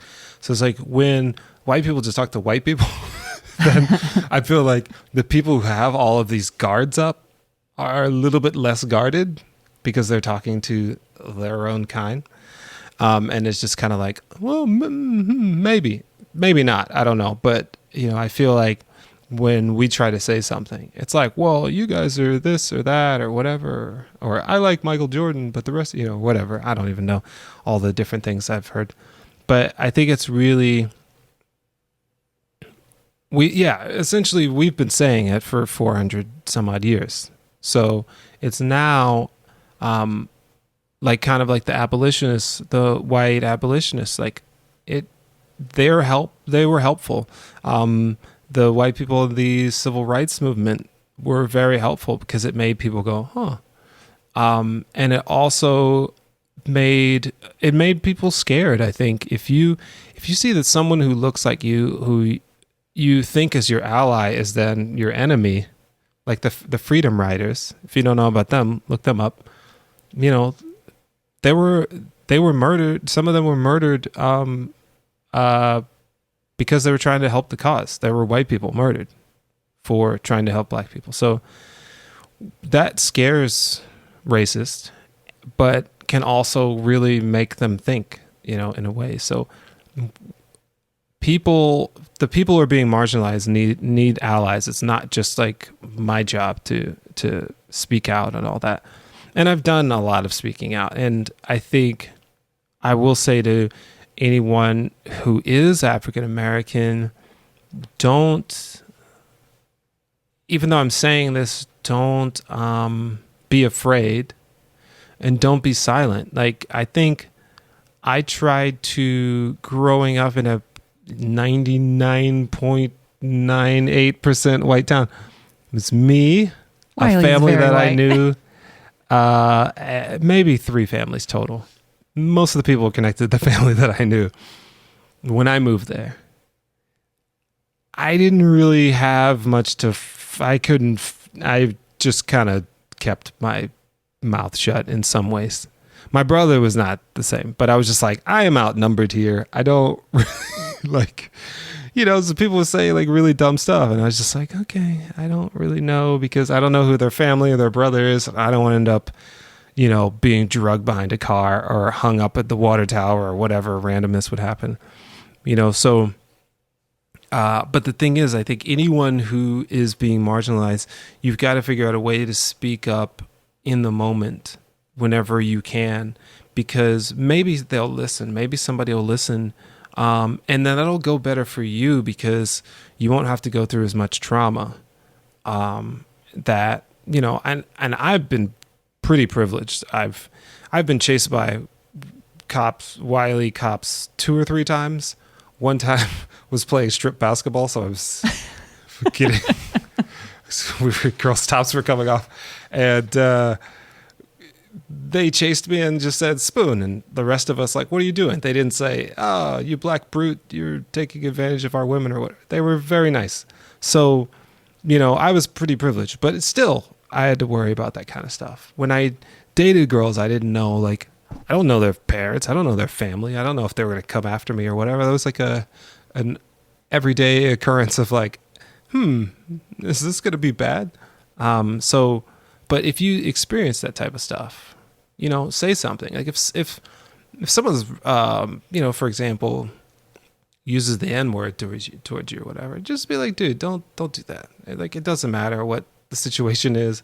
And then if they don't listen, just say, look, I'm nice. There may be a black guy that's not nice, and he will, make you see stars. So just take what I'm saying and leave it as is. And I think I want to share a couple of life experiences. So with that, on that note is, I never, in talking about like kind of like growing up in a predominantly white town, I never knew when I did date a girl and we broke up, why we broke up. So usually you're in middle school. If you've ever seen Big Mouth, you realize that puberty is a mess. But usually you get some sort of answer, or you just kind of like, well, I guess they didn't like me. I didn't know. Did they not like me? Did they realize they don't like black dudes? Did their parents realize they shouldn't like black dudes? Did their parents say, what really happened? What really went down? Like, am I worthy? Essentially, I know it sounds corny. Am I worthy of love? Because I didn't know like what the deal was. And at one time, I don't even remember the girl. I don't remember her name. I don't remember what she looks like, but it was middle school. Me and this girl, we were kind of hanging out, sort of something. And I think, I walked to her house. She lived on like one of the side, not First Street or I don't remember where she lived. But I went to her house. It was a house, but it was an old house. If you live in Wiley, Texas, the old houses are old. And her mom came home. I think we were sitting on the porch. Her mom came home and she's like, hey. I'm like, hi, how are you? And she was like, oh, what's your name? And she was like, my daughter needs to blah, blah, blah. I'm going to take you home. So I was like, all right. So we get in the truck. I'm in the back. So we're driving. We go across the railroad tracks to where I used to live. And there's, at least at the time, there were older kind of dilapidated homes near where my subdivision was. So she stopped at every house. Is this your house? No. This is your house, right? No, this is not my house. Is that your house? No. I'm like, take a right. So we take a right, and the street that I lived on kind of went down. So you're kind of on a little hill, and the sun was shining. Like there were trees, and then when you turn to the right, the sun is shining bright. And we're driving down the hill, and I'm like, oh, right here. And then I hop out the truck, just jump out, look in the passenger seat, just like everybody does in movies. And I'm like, thanks. And she goes, this is your house? And I'm like, yes, this is my house. And then I walk into the house, and it was like the happiest comeuppance I've ever seen in my life. And so I think people who are bigoted, people who are small-minded, people who don't accept other people, and aren't willing to engage different cultures really miss out on a lot. I'm very happy with who I ended up with, but I think I turned out to be a decent guy and doing pretty well for myself. I don't know how that girl's white husband is, but I'm just saying, like, you never know what kind of situation you are putting yourself in when you close your mind to other people. And, to me, that was always a very big victory to be able to, see somebody's small-mindedness be attacked and them probably hopefully shift in the way they're thinking. I never saw that lady, and I don't even remember her daughter. So it's, I have no way of knowing what happened with that. So she missed out. She did. You know what the deal is. I don't know where we are. I don't know. It's just telling stories. We're looking at solutions and different things. Oh, okay, yeah. So some of the places, like one of the things I was saying you can do to help is donate.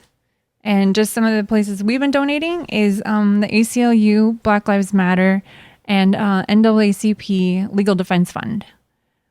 So again, you can Google, find out who's doing the work, and then you can help in that way. Organizations need money to keep going. They don't. Things don't just happen from the air. So donating is actually helping, even though it might feel like I need to do more. Like I feel like I'm not doing anything. Right. I need to run out and right. I need to be at all the marches. I need to be doing this, that, and the other. And I felt that way too. It's like I feel like I'm not doing enough. But donating is helping. So that is worthy. I donated to a presidential campaign for the first time ever this year. Never done it. I think the thing is we need to, like I already said, we need to do research past the news. I think 4 years ago, I was even like, what is Black Lives Matter and what blah, blah, blah. But I didn't really look into it, and this is from an African-American man. So I'm like, like people who aren't African-American, probably even more so like, I don't know. I heard they were Antifa and Antifa is blah, blah, blah. And I heard, and these people said this, but, when you see the work that's been going, and obviously no organization is perfect. Like the United Way is not perfect. The Boys and Girls Club is not perfect. But the thing is that you're giving to this idea and this, a group that is trying to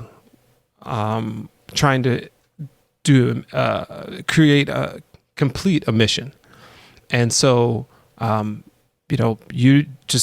you're giving in good faith of that mission. So, I've seen nothing but good things from these groups and from a bunch of other groups that probably other people can list in the thread that are doing amazing things and helping.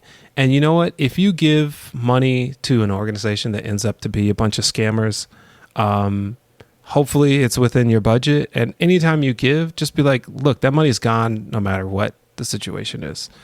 I just try to be like, I did my due diligence. I looked at whatever I see, and I went in with the greatest of intent. And trust me, you're not supporting, I don't know, Al-Qaeda or whatever. I don't even know. It's like, if anything, you find out somebody's like took like $100 out of the thing. Give it at least as much research as you would do when you buy a new phone or a new car. Speaking about a new phone. What? But I'm like, we look at Amazon, look at Apple. Like if we're sitting here like getting into, well, are they doing the right thing that they should? It's like the parts come from horrible factories. And like it's right. Just give with good intentions. Okay, so can we go back to the end of the movie real quick? Yeah. Okay, so so the cop has just murdered Radio Raheem, and this is kind of the first time we see the whole neighborhood come together, right? Yeah. So nobody's on all their separate porches anymore. Nobody's kind of bashing each other. Everyone has come together at this point. And they're all yelling, and they're, everybody's kind of just like standing and staring and like deciding what to do. And Mookie had, at some point, he walks through and we find him, he's sitting on the curb, like just looking devastated. And the crowd's all kind of standing there like, what's happening? What do we do? What is this? And he gets up and grabs a trash can, which I thought was interesting. He takes the trash out of the trash can. And so when you're mad, you do all sorts of weird things. So he calmly marches over with this trash can. I'm sure he wasn't feeling calm inside, but he wasn't. He just walks over and just chucks the trash can through the window of the pizzeria, which signals everyone else to do the same thing. So now everyone is directing the anger they're feeling into this pizzeria. And what I find interesting is this is where we see the switch for Mookie is, as we've been saying, he was kind of like the peacekeeper trying to get everybody to get along. Right. And now he's flipped completely and is like, nope, I'm real mad about my friend who just got murdered in front of me. And we're going to take it out on this pizzeria right now. Yeah. And then everybody trashes the place and ends up burning it down. That's the part I don't remember either. I was just like, oh snap. Like he's just flipped. And he's just like, nope. I'm not going to do this. Like, I'm not going to be the peacekeeper anymore. I'm going to literally be the instigator. Yeah. So, so Spike Lee has said that, because the movie's called Do the Right Thing. So he said that, for the most part, only white people have asked him, did Mookie do the right thing? And he said, black people don't ask. And so he finds that interesting. And, also there was a theory that, you know, like people come up with theories for movies. Mm-hmm. Somebody theorized that, or there was a popular theory going around that the end of the movie was actually Mookie was not defending, but redirecting the anger that was being put towards Sal and the brothers into the pizzeria to more or less save them. Save their lives, yeah. Right. Which Spike Lee was like, no, he was just angry that his friend was murdered. But that also feels like a really weird theory. Like, I guess so, but at that point, he's no longer thinking about these Italian guys. Like, he's like, dude, my friend just got murdered. I'm really mad. It's a good theory. I'm like, oh, that makes, but you know, it doesn't. I wouldn't Things think that are much more simpler sometimes. Right. I wouldn't think that would be I would never put like a lot of stock in that ever. Right. I'd be like, yeah, it's cool. It's like, you know, but not like, it was just like, I'm angry. Right. And that's it. So this is then things kind of, the place burns down and, what I wrote down from the next day is that, we see, Mookie wakes up and he's like, I didn't get paid yesterday. I need to go back to the pizzeria and find Sal and get my money. Great. And I was like, yeah, Mookie, you need to go get your money. So, you know, they have a whole thing and it's a whole scene, which I assume this is where Paramount wanted them to kiss and make up and hug and whatever. But then we hear the radio, the DJ, mm-hmm. And we're hearing his voice again. And so he's kind of talking about like, oh, the events of yesterday. And, I guess he's giving like a little news update. And, he says like the mayor of New York has promised to mm-hmm. look into this because the, mm-hmm. Damage to property will not go, unpunished. Not to mention the dude that was just murdered. No, the damage to property, will not go unpunished. And then that sounds familiar. Yeah. So, but then he also says something familiar, register to vote. He ends with a call to register to vote. And actually then the whole thing ends with wake up. Yeah. So I think that's the thing is like, stop valuing property over people, register to vote, and wake up. Yeah. Yeah, like I don't remember the end of it. When it faded, I was like, oh yeah, that's the end. But I think the thing that was interesting to me is like, it starts with Mookie waking up, and then he's arguing with his baby mama. And then the mayor and wasn't it mother?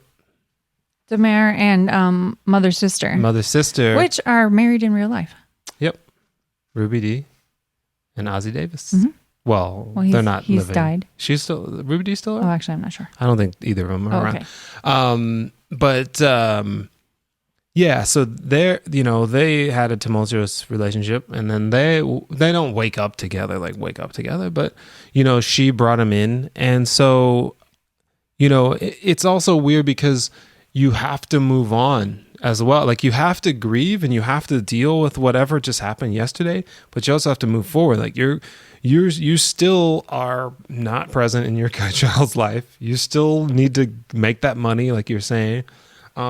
He still possibly has a drinking problem. It's like all these things still happen, but then you still have to deal with the grief of the night before. And I think that's what people are talking about when they're talking about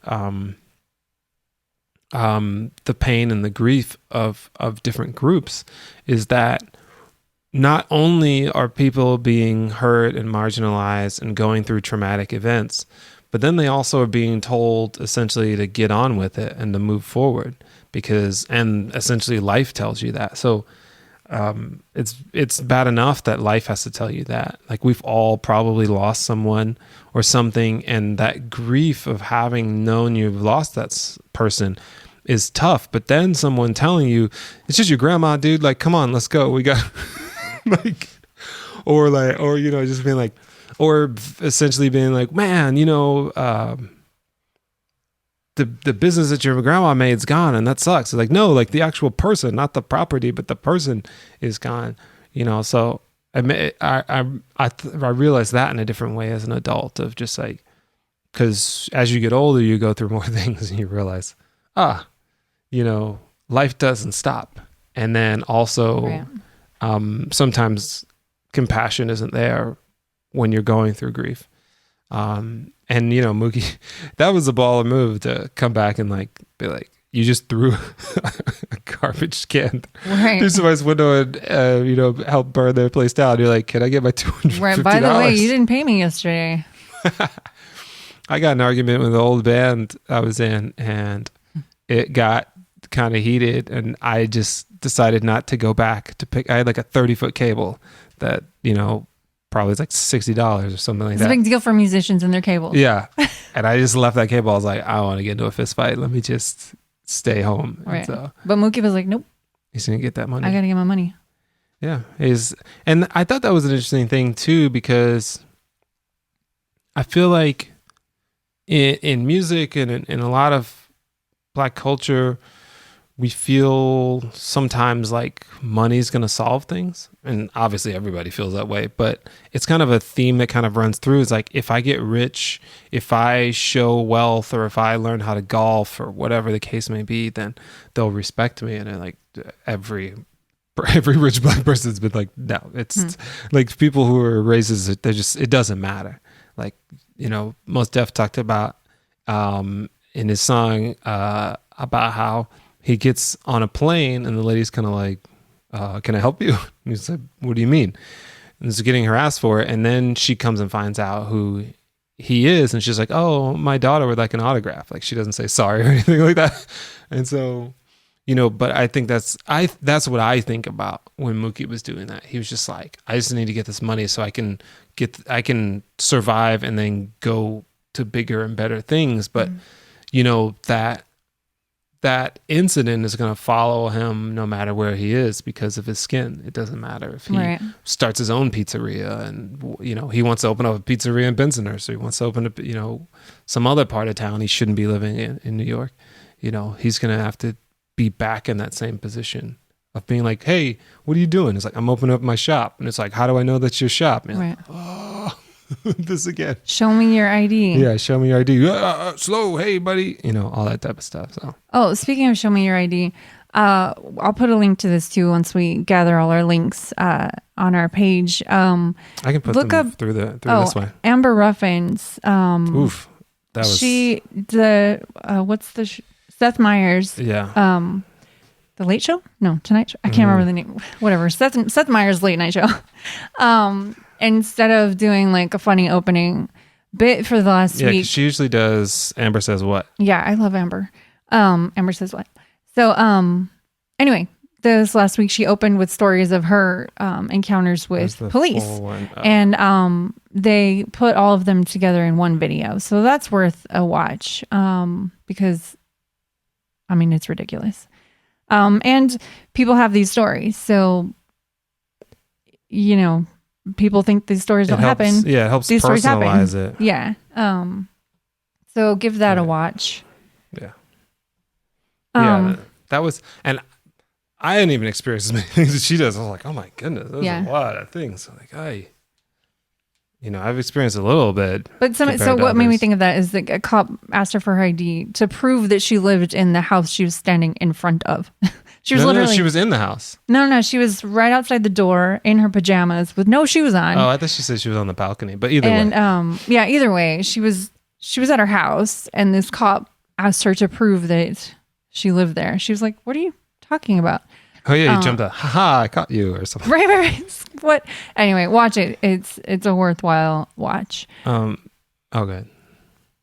I forgot. Oh, so the end. So part of that ending scene where they kind of like Paramount wanted them to hug and kiss and make up. The other part of that scene was so interesting is because Sal was clearly upset, but also still had fondness for Mookie, and so anyway, also men, but he as well as machismo. It's also machismo. So anyway, Mookie's like, you owe me money, so he's got all the cash in his pocket, I guess. And so he starts balling up money and throwing it at Mookie, like, here, fine, take your money. But then he gives him more. He gives him $500. Mookie's like, my salary is $250, and throws $200 back at him. And then they just stand there staring at money on the ground. And he's like, no, take it. And Mookie's like, no, it's not my salary. And then they're literally just standing there with money on the ground. And it just made me think, like, that's so prideful. Like, a lot of this is so prideful. Like, I was thinking, Sal, what are you so afraid of to just bend over and pick up your money? Like, what's your problem? And that's the continuous question to ask. Like, why are you so offended? What are you so afraid of? Like, what is your pride stopping you from learning? Yeah. And picking up the money. Like, if I was either one of them, I would have picked that money up. Your store just burned down. You need that money. Yeah. I'd be like, if you're not going to take it, I'm going to take it. Yeah. So anyway, it's such a great scene. I think the other thing about this movie that's really great, and we've kind of touched on it, but just to really like hit it, is like the tensions that are going on. Because there's, like, I wrote down a couple of tensions. There's tension with your boss. There's tension with your own people. Mm-hmm.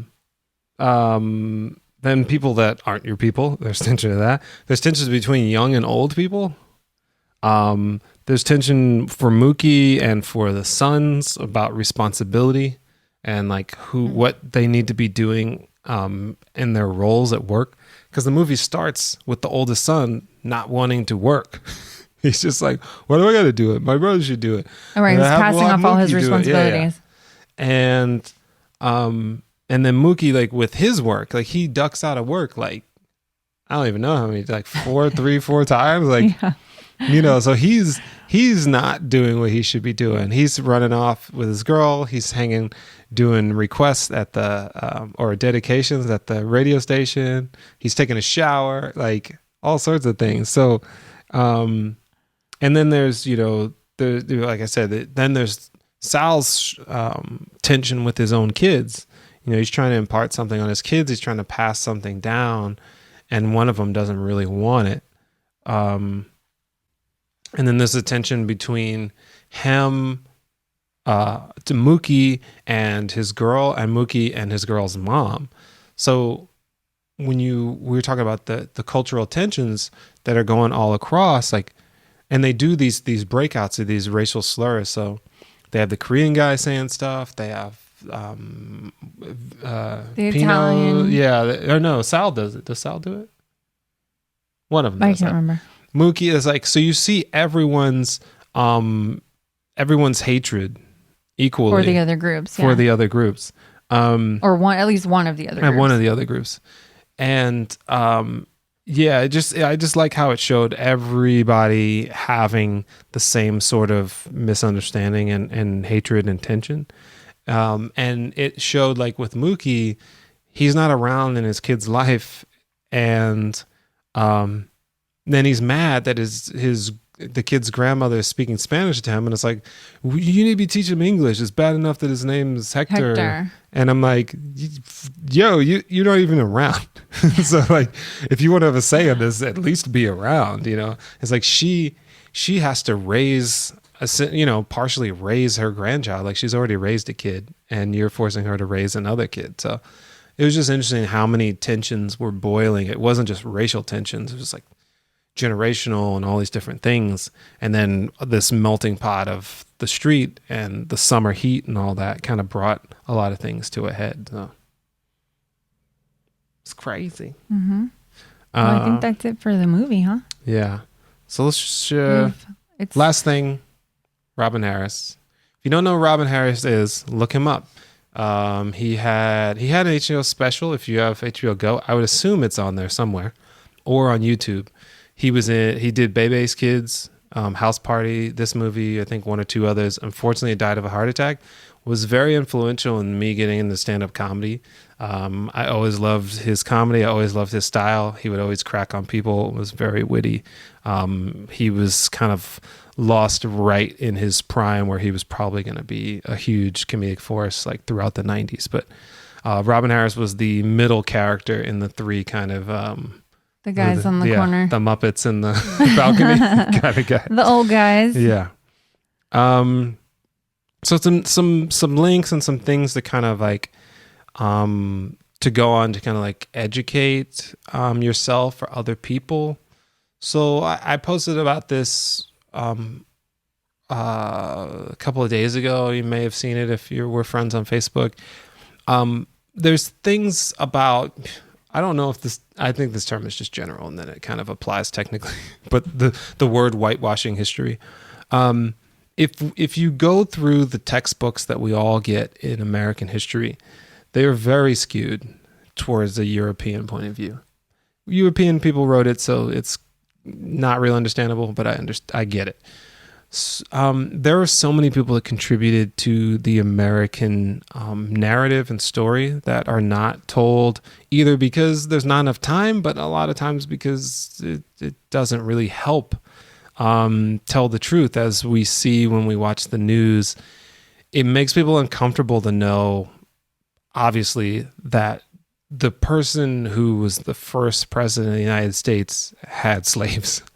And signed, the other people, Jefferson and other people, signed documents that talked about people being, having inalienable rights and being free and all this stuff, and then owned people. It's just a conundrum that I understand you don't want to kind of talk about, but it's a reality. And a reality that needs to be not just kind of glossed over, but needs to be really spoken to. And there are so many situations of different cultures that have been pushed out of the American story to make it seem like only essentially straight white men did everything, and then women just sat around, and there were no gay people around, there were no black people doing anything. Everybody was lazy except for these couple of people. So if you haven't spent any time going outside of that, please do. Like one thing I learned speaking about Asian Americans was how I didn't know until my senior year in college that Japanese Americans were put in camps during World War II. I was just like mind blown, and I'm sure Japanese people were like, "You didn't know that?" And I'm like, "I didn't, but now I know, and now I need to do something." So I say that as a humble saying to anybody who's watching this. I'm saying these things not to like break you down or be like, how did you not know this? But like seek out the knowledge. And when you see it, go deeper and learn more about what's going on. And I'm talking too long. Are you? No, I didn't. No, I'm just listening. But like the Alamo, we in Texas, we learned about the Alamo. That story is so twisted. It's insane. So, look at the real story of the Alamo. There's so many different things. Obviously, we all know about Columbus. The other thing I would say is these are, highlights of things, but there is a systematic, not a random, not just happenstance. There's a systematic history of terror against African American people. That is not a myth. That is not like beyond slavery, post slavery. That is well documented. And there are secrets that are coming out and coming to light. I'll put a link to this one. Vox has done a ton of videos. They did one on Wilmington, North Carolina, where they pretty much rigged an election and killed a bunch of African Americans and pitted poor whites against the African Americans because they didn't want any mixing or power being lost. So here's the link to that. There's a podcast that I think Vox also does. And they had an episode, was it Today Explained? It's called The American Nightmare. And I'll put a link to that. That's more information. Am I posting this as me? No. You already put the anti-racism resources. I haven't shared the link yet, but there is a Google Doc that has been put together that's called Anti-Racism Resources for White People. And I want to also say that it includes resources for parents and how to talk to your kids about what's going on, which I think is very important. Yeah. It's scary to think about having to have this conversation. It's scary to talk about. It's scary that it's happening. And also, how will kids understand this? But also, I think it's just really important, especially based on the education that we all get. I literally didn't consider that racist things were happening that when I was growing up. It didn't cross my mind. I literally thought it was all in the past, and not in a way of like discounting that somebody had told me something happened. Literally nobody ever told me something was happening. Yeah. You know what I mean? Like growing up. And so a lot of things I'm learning now, I'm like, what? Like, what? This happened? I'm constantly finding out stuff that's been going on that I just really never knew about. And so we don't have kids, obviously, so take that for what it is. But I think, if your kid is old enough to understand some concepts, start somewhere. So anyway, I haven't personally looked at all these links for the parent resources, but they are there. This one right here. The anti-racism resources. Mm-hmm. Yeah. So check them out. See if that'll work for your family. If not, keep researching these. There's things out there. Yeah. Yeah. It's like, I know nobody wants, open up a private tab and just put in lynching of blacks. Like, you'll be horrified, but you'll learn really quick, like, what the deal is and was. Some things to look at about, mass, you can look up, mass terror against Black Americans. Many people know, but some people don't know the story of Emmett Till. He was accused of whistling on a white woman. He was like, I don't know, 9, 10. Yeah. This lady was like 30. It doesn't even make sense. Like, nobody's got game like that. It doesn't work that way. But no. They attacked this child, and then the lady, like 2 years ago, was like, I was lying.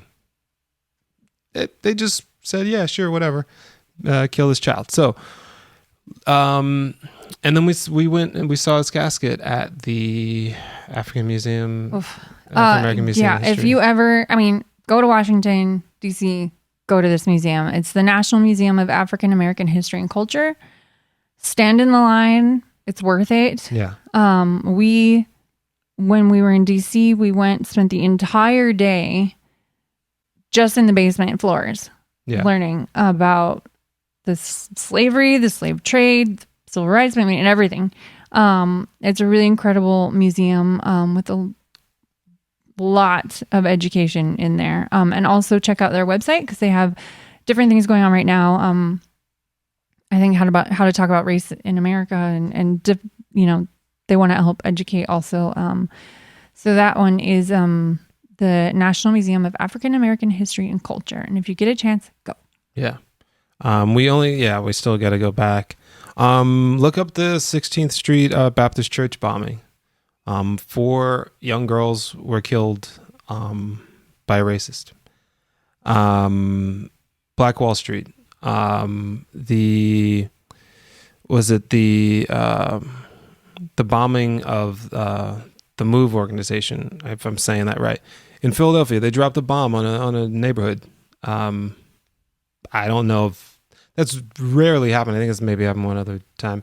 But I don't know if, I guess the other thing close would be the Branch Davidians. But they did this in Philadelphia. In a neighborhood. In a neighborhood in Philadelphia. In the process, killing a bunch of people and burning down 65 homes. Yeah. So look at that. There's many other examples. I would be sitting here for days listing them or looking them all up. Some of them I've forgotten. That's like how many things I've learned from my parents or people have told me about, or I've looked at myself. I've just forgotten so many atrocities that have happened. And where that's just talking about African American people, like we could have a totally other, like I was saying about Asian American, Native American, Cubans, all sorts of stuff. But there is a rich history of intimidation, hatred, fear against African American people that we need to, in this generation and with the next generation, eradicate so that we can continue the fight for other groups of people. I would really like to, when I'm old, feel like, wow, this is way, way, way, way, way, way better. And we don't have to we're going to have to always keep talking about all sorts of things. But I'm saying, like, in the way that we are and in the things that are going on, to where we can do so many other things. Because I think about so many African American people's lives who were squandered, not squandered, they were made squandered. I don't really know the definition of squandered, but were done that by racism. How many achievements, how many things, how many creations would we have had? And there are even some creations that are created that someone stole the creation from an African American. Who is it? The whiskey that I don't buy. Jack Daniels. Oh yeah. So it's insane if we just bring it all together and we can, really just recognize what has been going on and we atone for it, then we can all benefit. Like, think about the civil rights era. I just think about the absurdity of building 2 water fountains. How much money does that cost to build 2 water fountains? One for white people, one for black people. That financially is the dumbest idea I've ever heard of. So, like, how much time is wasted with this nonsense? And we need to move on to so many other things that can help us as people, as a whole people, and not have to be talking about this. And we can start helping other groups and, so many other things. So that was my ramble. Good rambling. Good. Hopefully people have gotten some resources. Yeah. Maybe this inspired some thing that you want to have a conversation with your own family about. Or maybe ask yourself some questions. That's kind of the goal here. Is get everybody talking and thinking and acting. Yeah. I think many of us, we've been scared or silent or whatever for too long. And, I've definitely had to look at myself the last 2 or 3 years and just be like, I'm not taking this crap. Like, we're not doing this. And I just call people out now. I'm like, I'm going to be as polite as I can, but I'm just like, I can't deal with this anymore. So, I'm not going to be, like I said, I'm not going to try to be the happy-go-lucky nice guy because I'm afraid you think I'm going to be the angry black guy. I'm just going to be myself because everybody's entitled to have a myriad of emotions. And here's the thing. white people. Don't be afraid to ask yourself the questions, and don't be afraid of the answers. You have to look at who you really are, and maybe who you were, and maybe you've grown, maybe you haven't, and then decide where you want to go. Right. Decide who you want to be. Had a point I was going to make, and it just flew out of my head. And as soon as you start talking, I'm sure I'll remember what it was. I'll start talking, and then you'll remember. I think another example that I'll give, and I think it's always good to speak from your perspective about your wrongs, so that people can understand that this is all about us growing as people and us as growing as individuals. I was pretty much raised by my mom. I have a lot of respect for my mom. I've always had what I thought was a great respect for women. But as time went on, and, even before Time's Up, and as that went on, I was like, man, my perception sometimes and some of the things, like, I don't know, it's just like the kind of, I'm trying to think of like in the way that I'm talking about racism, like thinking maybe like, not that women can do certain things, but like they had to be just one of the guys, or, I don't know, just like that kind of guy stuff. I think I fell into that. Like I wasn't attacking women or like, doing whatever, but it's like all that just dumb guy stuff. Like trying to prove that I'm a guy and not like showing if feelings or, just things that were not really helpful when I hear the stories of what women went through and just being treated like they weren't normal, or being able to know, I think that's the thing, being able to know that when a woman talks to you, she's just maybe talking to you, and I think, She's not. Right. She's like, hey, what's your name? And you're like, oh, snap. She likes me. No, she's just like a guy who's like, hey, what's your name? What are you doing? We have to grow and we have to listen so that we can see and right wrongs and we can better understand people. I feel like that set me up to a position to where now when we have these conversations about gender, I'm able to be, I'm not a woman, so I don't know exactly what women go through and all the struggles they go through, but I'm able to better listen and empathize and to take action in defense so that they can, not to give them charity, but for them to be equal and not be like, oh snap, you're a girl and Ableton Live. Like, it's like, what Stop kind of being shocked that we can do things. like a girl plays bass. Oh my goodness. Like, it's just like, no, that's just, it's a human being. So I think on those type of things, we have to do that about race. We have to not be like, oh, we have to encourage, because obviously someone has been set back. So we have to help get them forward. So I'm not saying like, oh, let's get rid of affirmative. I know people are like, oh, you need to get rid of affirmative action and we need to blah, blah, blah. Like, we still need to have initiatives for people who have been set back for hundreds of years to get forward. But as we're doing that, we need to treat them as equals and not be shocked that a black guy plays guitar or a black guy can manage a basketball team or own a basketball team or whatever the case may be. As we have learned, hopefully most of us, about women and about other groups, that we're not all just like random collection of stereotypes. So I remembered my thought. Shoot it. Okay.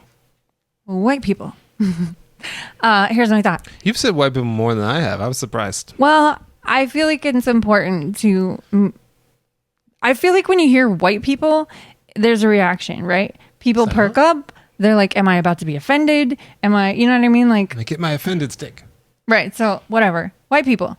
Don't think you're not racist just because you have a black friend. That doesn't Facts. mean you're not racist. That means you like that one person, potentially. Right? You like a part of that person. Right. So having a black friend doesn't mean you're not racist. Just saying that's not a thing you can just throw out there. You know, like Josh was saying, like, okay, maybe you really love that person. Like, maybe I just really only love Josh and I don't like any other black people. Like, you know, so it's not, I mean, that's not true, obviously. But anyway, it's just another question to ask yourself. Do you have more than one black friend? Is that your token? Do you find that to be your chip for that. Right? That's my card I play. I'm not racist. I have a black friend.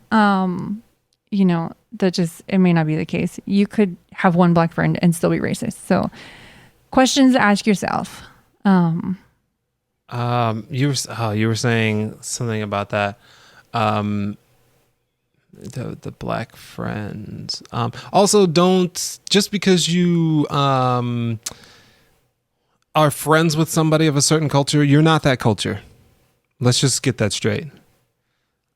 I have Asian friends. I am not Asian. I'm not about to say anything that they say. I'm not about. It's like, if I go, my brother, I love my brother, but if I go, my brother, but I've said this, my brother's stupid, blah, blah, blah, this, and that. And then if somebody goes, yeah, man, your brother's so dumb, or just, especially if they just randomly like, man, your brother's dumb. And then I'm like, what? And they're like, well, you were saying it the other day. And I'm like, no, dude, that's my brother. Right. You don't talk about my brother that way. So if you're not from that culture, don't even try. Like, don't make the jokes. You got 90 Asian friends and you're the only whatever. Don't get into that territory. It's just bad. You're going to bother somebody. Maybe they'll laugh. You may think, oh, and that's another thing. Watch Chelsea Handler travel around the United States. She did an episode on race, and it is dead on how minorities feel. People were saying all sorts of wild stuff, and they're like, oh, we're friends here. All the black people love us. And the black people were like, that happened in the Loving documentary as well. They're like, we're good to our blacks. And the black people were like, no, you're not. So, you know, just don't do it. You know, I highly plead with you, you know, do not do it. So it's been like 2.5 hours. Yeah. So thanks for sticking in there with us, guys. We have a lot more to say. But I don't know for time if we want to. Yeah. But I know it's a lot. Everyone's going through a lot. Gary says it's funny how many things we weren't taught in school. Right? Tell me about it. So I had this idea that it would be interesting to compare all the textbooks from around the United States and how they teach the same subject, and to just see how much was left out. Support my GoFundMe. I'll start buying textbooks from around the country. I don't know. I think it is really crazy how much we don't know. And now it's on us to learn it. So there's no excuses. We can't just say, oh, we didn't know these things were happening, because now there's a ton of resources. There's videos everywhere. It's not an excuse. Learn something. One thing with that, I put a link. Crash Course World History.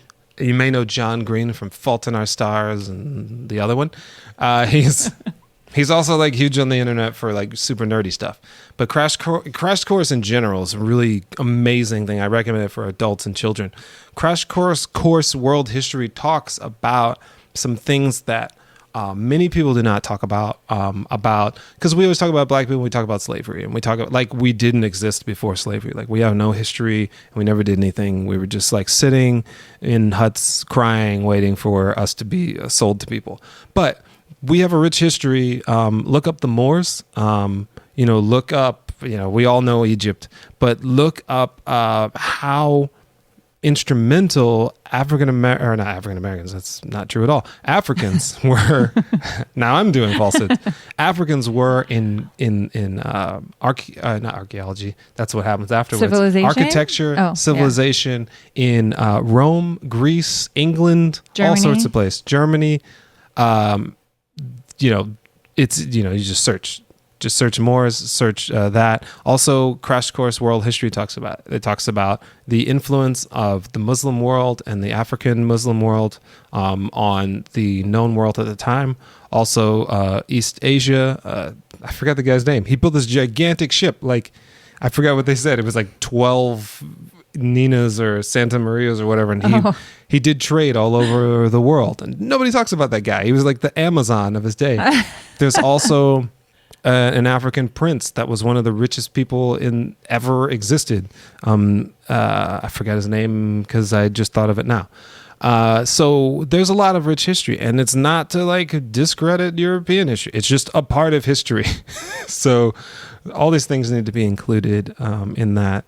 And we just hope that the people who came in and out, stuck around, all that you got good information. Also, does anybody have any thoughts or questions? I know we're like probably a minute, maybe 3 minutes behind now because I think it gets lagged. Oh, okay.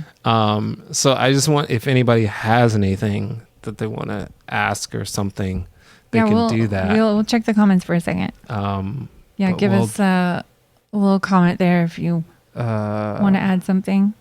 Thank you, God, for the internet. Yeah, that's great because I think that's the thing is people like the body cams, all that type of stuff. The internet is able to produce, there's a lot of bad things, but the internet is able to shoot out and get past these kind of gates that have been put up for such a long time to where you can like, I don't know, would they really like make a whole river red with the blood of African American people? Like that sounds insane. And like, nope, that actually happened. So yeah, the internet. Speaking of the internet, we will compile these links that we have. I know we put some of them in the comments, but we'll go ahead and compile them and put them somewhere on our podcast page. Yeah. Probably a note section or we'll put something. We'll compile it. We can put it in the notes. Yeah. Hey, we just saw movie.com. Yeah. We didn't do all the plug stuff. So while we're waiting to see if anybody else has anything to say. So hey, we just saw movie.com. We are also on Instagram. We post.